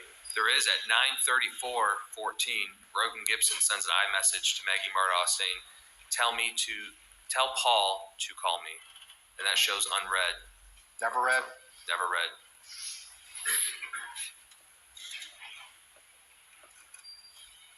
Do we also have backlight activity associated with a missed call to Maggie's phone? We do at 9:34:20.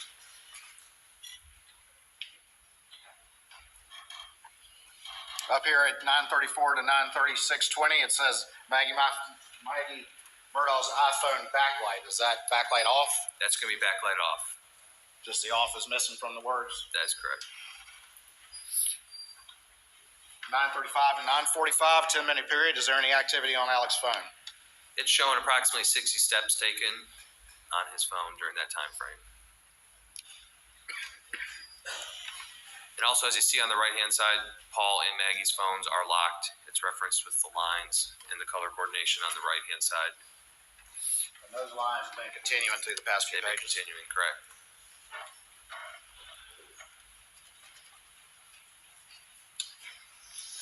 We have some orange and purple boxes. Quickly tell the jury what those are.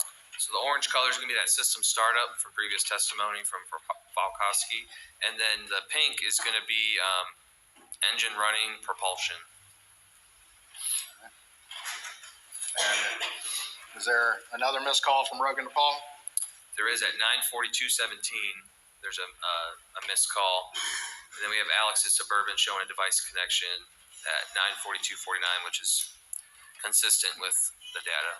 All right. Telemetry. Suburban's leaving Alameda around this time? That is correct. 9:43:18. We show it starting at 2 miles an hour.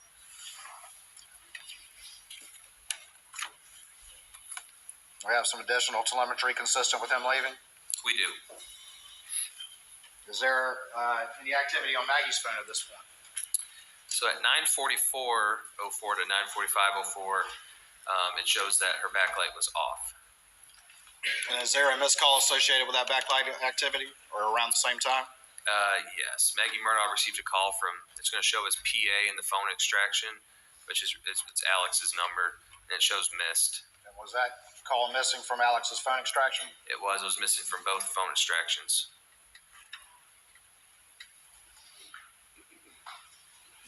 Going down to 9:46:35, what, if any, activity do you see? It shows that Alex Murdaugh called Paul Murdaugh, shows 18 seconds long. That's with the connection time. And that is based off of Alex's CDRs. It does not show in either extractions. 9:47:23. What do we see, if anything? Alex sends a iMessage to Maggie stating, "Call me, babe," and that shows unread Maggie Murdaugh's extraction. Do we see some backlight activity around the time of that text message, that unread text message? We do, a couple seconds.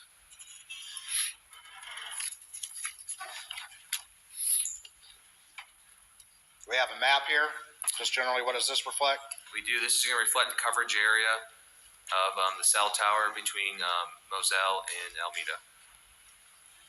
And this is whose phone? This is going to be Alex Murdaugh's phone. This is going to be his Verizon records, not location data from phone. Moving towards the direction of Moselle? That is correct.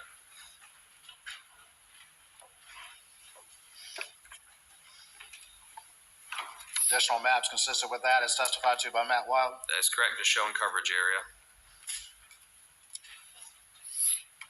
At 9:52:15, what the activity is on Alex's phone? So at 9:52:15, Alex Murdaugh sends an iMessage to Chris Wilson saying, "Call me if up." Just around the time where he's running 80 miles an hour? That's correct. 9:51:43 is when we have the 80.16 mile per hour. All right, moving over to the next page, is there any further activity? Alex ends up receiving a call from Chris Wilson at 9:52:59. Shows 42 seconds long with connection. That is also not on either extraction. And at 9:53:55, he receives another call from Chris Wilson. Shows 123 seconds. And that is on his CDRs, but not on either phone extraction.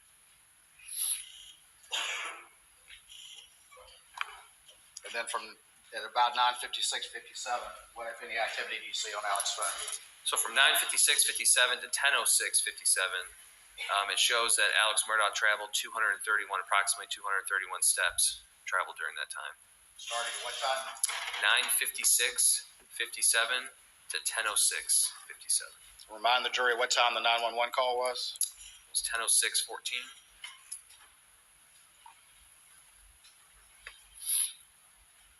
At 9:57 and 9:58, what activities reflected on Paul's records? So Rogan Gibson calls Paul Murdaugh, shows 4 seconds, and that's based off of CDRs. And then at 9:58:35, Rogan sends a text message to Paul stating, "Yo." And that hits Paul's phone? That is correct. And it shows unread from his phone extraction.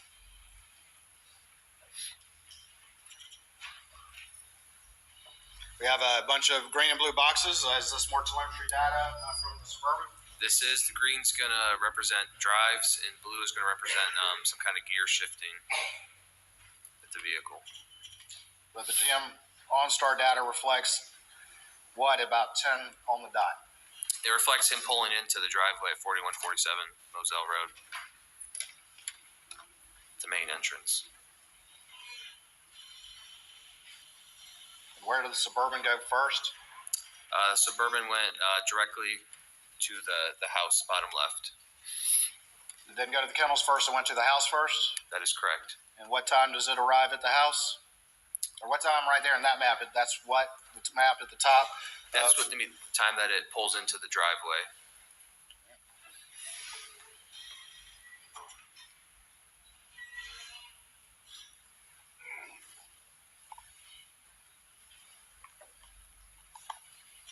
Sorry.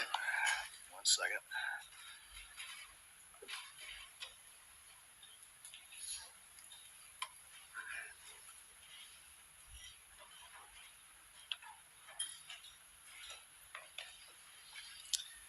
At 10:03:36 p.m., there's 2 entries around that time. Can you tell the jury what any activity you see as it relates to Maggie's phone?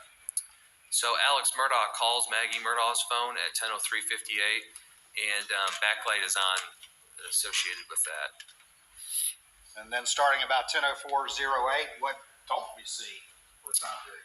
So from 10:04:08 to 10:46:40, there is a gap in activity. I don't see any activity on Maggie's phone at all through the Knowledge C database. At 10:05:06, what, if anything, does the data reflect? Reflects Alex's Suburban leaving the main house based on the GM data. Going over to page 35. Is this one of your cast maps? Yes, it is. It's 10:05:06, and it's showing the time the Suburban starts to leave down to the kennels. And going to the next map, what time is that? Next map's going to be 10:05:57. That's the arrival time at the kennels. According to that GPS location data. Yes, sir, from GM and OnStar. What's that time again? It's going to be 10:05:57. Down at the bottom of the page, what time is the 911 call? 10:06:14. How many seconds is that from the time that the Suburban arrives at the kennels and he calls 911? Roughly 20 seconds. 20 seconds. That's correct.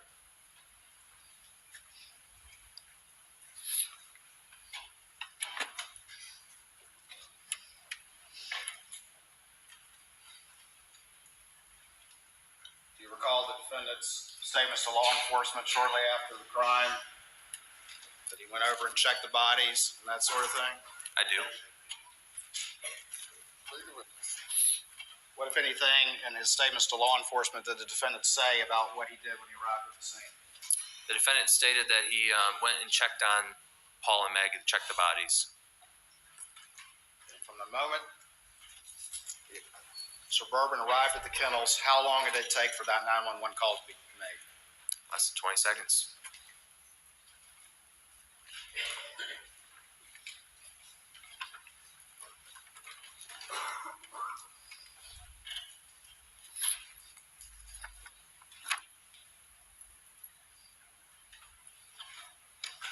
Another call from Rogan to Paul that never be answered. That is correct. 10:08:27. Never answered.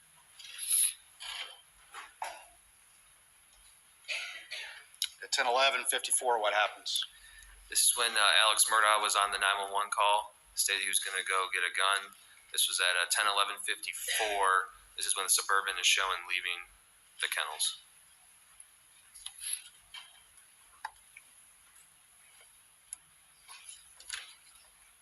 And down at the bottom of page 36, we see another map. What does that reflect? That's going to be 10:13:54. And on the next page, it's going to show the map. That's when his Suburban left the main house going back to the kennels. And what time does the location data reflect that the Suburban arrived back to the kennels? 10:14:30 is when it's going to reflect driving back to the kennels. Or approximately. This is when he's coming into the view of the kennels. And then what time does the 911 call end? So the 911 call is going to end at 10:17. And then the step data is what the 10:16:37 p.m. is referring to. That's going to be when his step data ended. I believe it was 594 steps taken. After the 911 call, does the defendant's phone reflect any activity? It does. It shows him calling Randy Murdaugh. Shows 16 seconds long with the connectivity time. And that's based off his CDRs. It was not found on either extraction.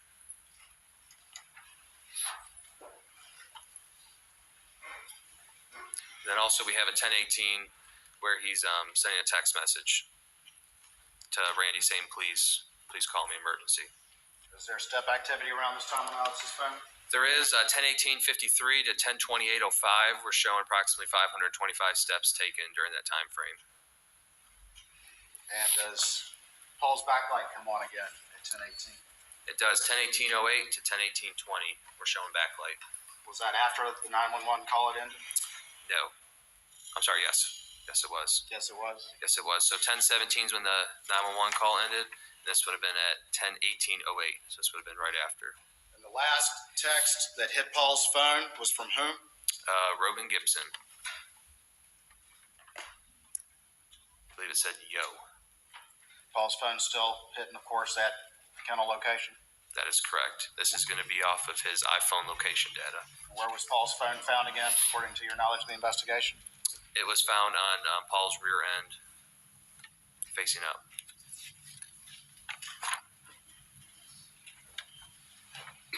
Top of page 39, we have a map. What does that reflect?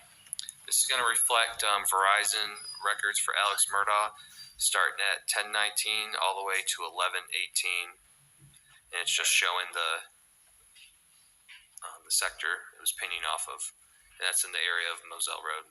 All right, we have a range of times there from the 10-ish hour to the 11-ish hour p.m. without being there. That is correct.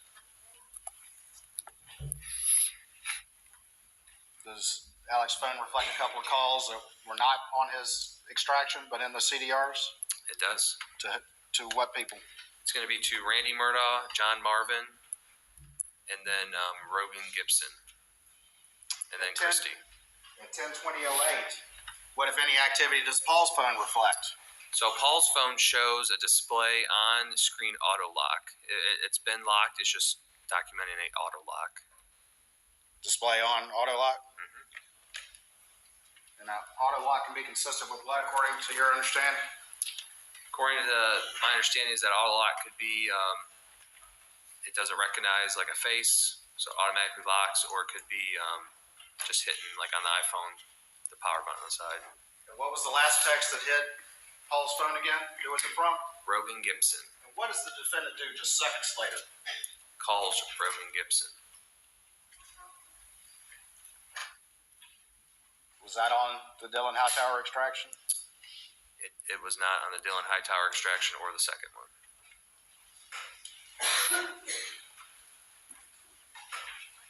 You mentioned before that there was a group text about Mr. Randolph's health. And when did the defendant finally read that text? The following day, so that'd be June 8th, 2021. At 10:22:09, was there a text that the defendant read? There was 10:22:09. He received a group text message from Michael Gunn and a few people saying she brought the heat from Miami boys, and it was read the same night at 10:38:42 p.m. An associated picture is below. The 10:24 and the 10:25 hours. What, if anything, does the defendant's phone reflect? Alex tries to call Rogan, and then he sends an iMessage stating, "Call me." And then he attempts to do a FaceTime, and this is going to be the first log that we see on his phone records is going to be this FaceTime call with Rogan on his extraction for the day of June 7th, 2021. Multiple attempts to contact Rogan. That's correct. At what time does law enforcement arrive on the scene? Approximately 10:25 is when the first deputy arrived on scene. 10:25. That's correct. We see step activity around this time on Alex's phone. We do. So we had a group of step activity end at 10:28:54, and then we had a new group start at 10:28:54 that goes to 10:37:27. It's showing 320 steps traveled approximately. And does the defendant's phone reflect any phone activity after that? It reflects at 10:29:17 a call to Randy that shows answered 42 seconds long. That's also not on the extraction. And then a FaceTime with Rogan at 10:30:31 that does show on the extraction. That was attempted FaceTime. That's correct. I believe his previous testimony, Rogan said he was asleep during the time. Moving on to page 41. This is going to be a Paul Murdaugh Verizon records. This is just going to show the the tower and then just the location, and you can see Moselle Road within it. This is a 10:34 time period.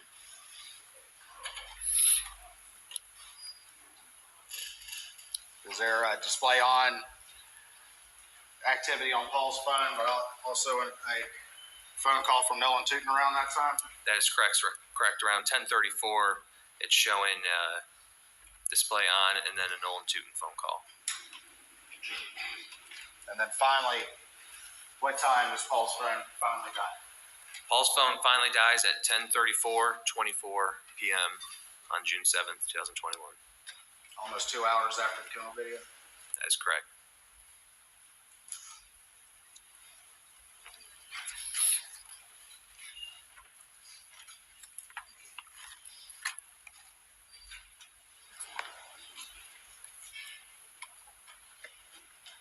Maggie's phone stays locked until when? The following day, June 8th, around 1:10 p.m. when the investigators find it. When the investigators find it. That is correct.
I'm going to show you a couple of exhibits. We're almost done. Everybody's hungry. Show you what's been marked as 523. To your to this trial, states 523. Do you recognize that? I do. And tell the jury just where that's from, please. This is going to be a text message I retrieved from one of the Cellbrite extraction reports. This will be from Paul to Alex. Your Honor, this time I'd offer states 523 into evidence. Your Honor, we would renew the previous objections, have no additional objections. Or 403. I see the exhibit.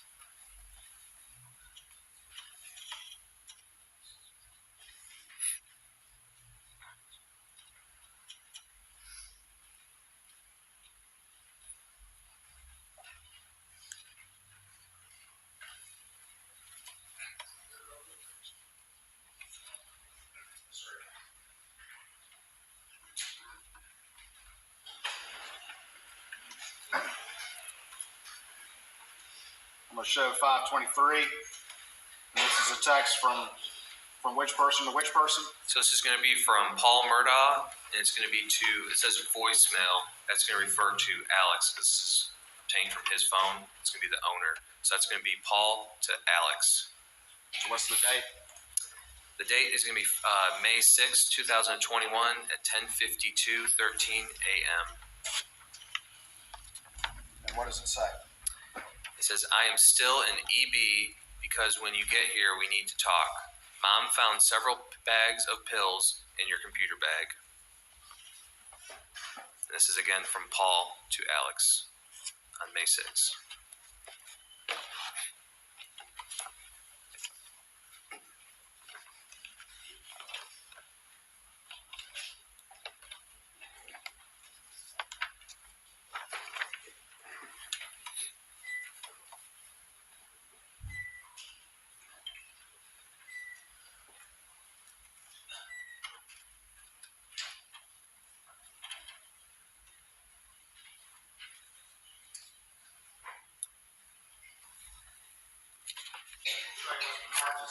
States 553. Let's see if you recognize this exhibit.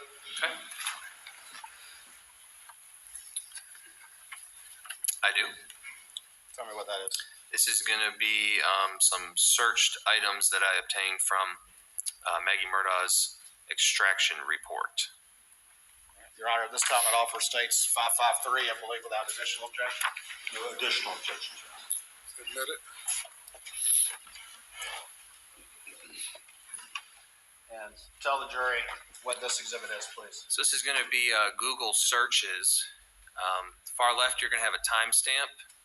The source, which is going to be Safari, that's for Apple. and then the value is going to be the searched item. And on May 26, 2021 at 11:21 p.m., Maggie searched green gel pill P30. She also searched 11:20 p.m. Green gel pill P30, white pill 30 on one side RP. And if you look to the right, you're going to see a column that says deleted. That one is showing yes has been deleted. And then if we go down to row number 4, it's going to be May 6, 2021 from Safari, white pill 30 on one side RP, and that's also shown deleted.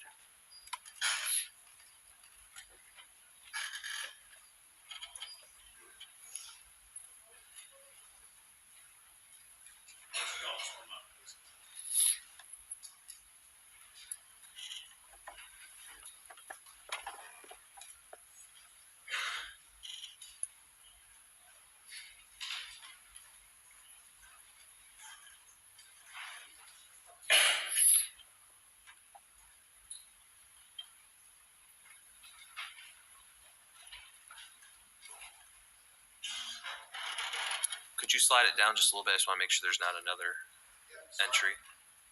Okay.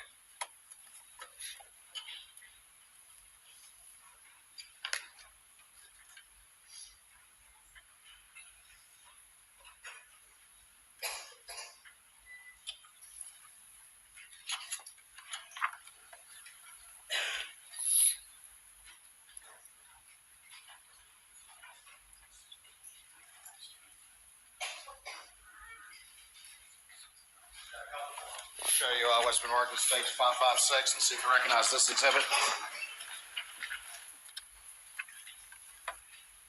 I do. And tell just generally what is this? This is going to be a text message thread between Alex Murdaugh and Russell Lafitte. And at the time, where did Russell Lafitte work again, to your understanding? Palmetto State Bank. And Your Honor, this time I would offer States 556, I believe, without additional objection. No additional objections beyond the 403, 404 objections previously ruled upon. See the exhibit.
Right, I'm gonna put States 556 up on the screen.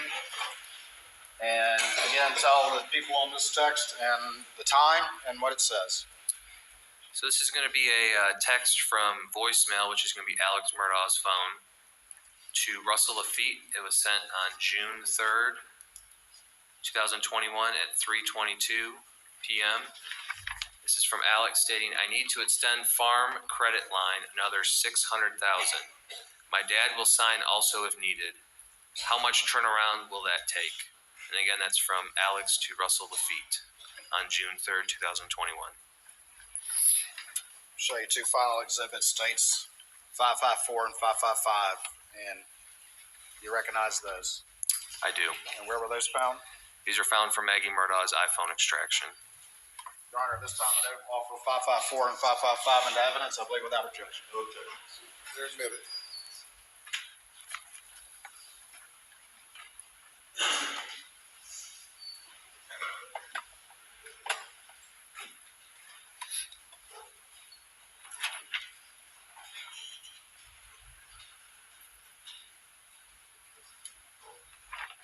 States 554, who is that? This will be Maggie Murdaugh and her sister.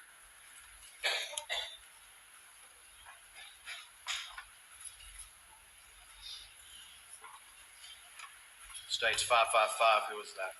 This could be Buster Murdaugh, Maggie Murdaugh, and Paul Murdaugh.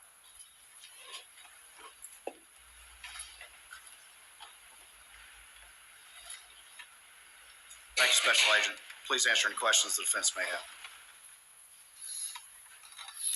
Ladies and gentlemen, we break for lunch now. For an hour and 15 minutes. Please do not discuss the case.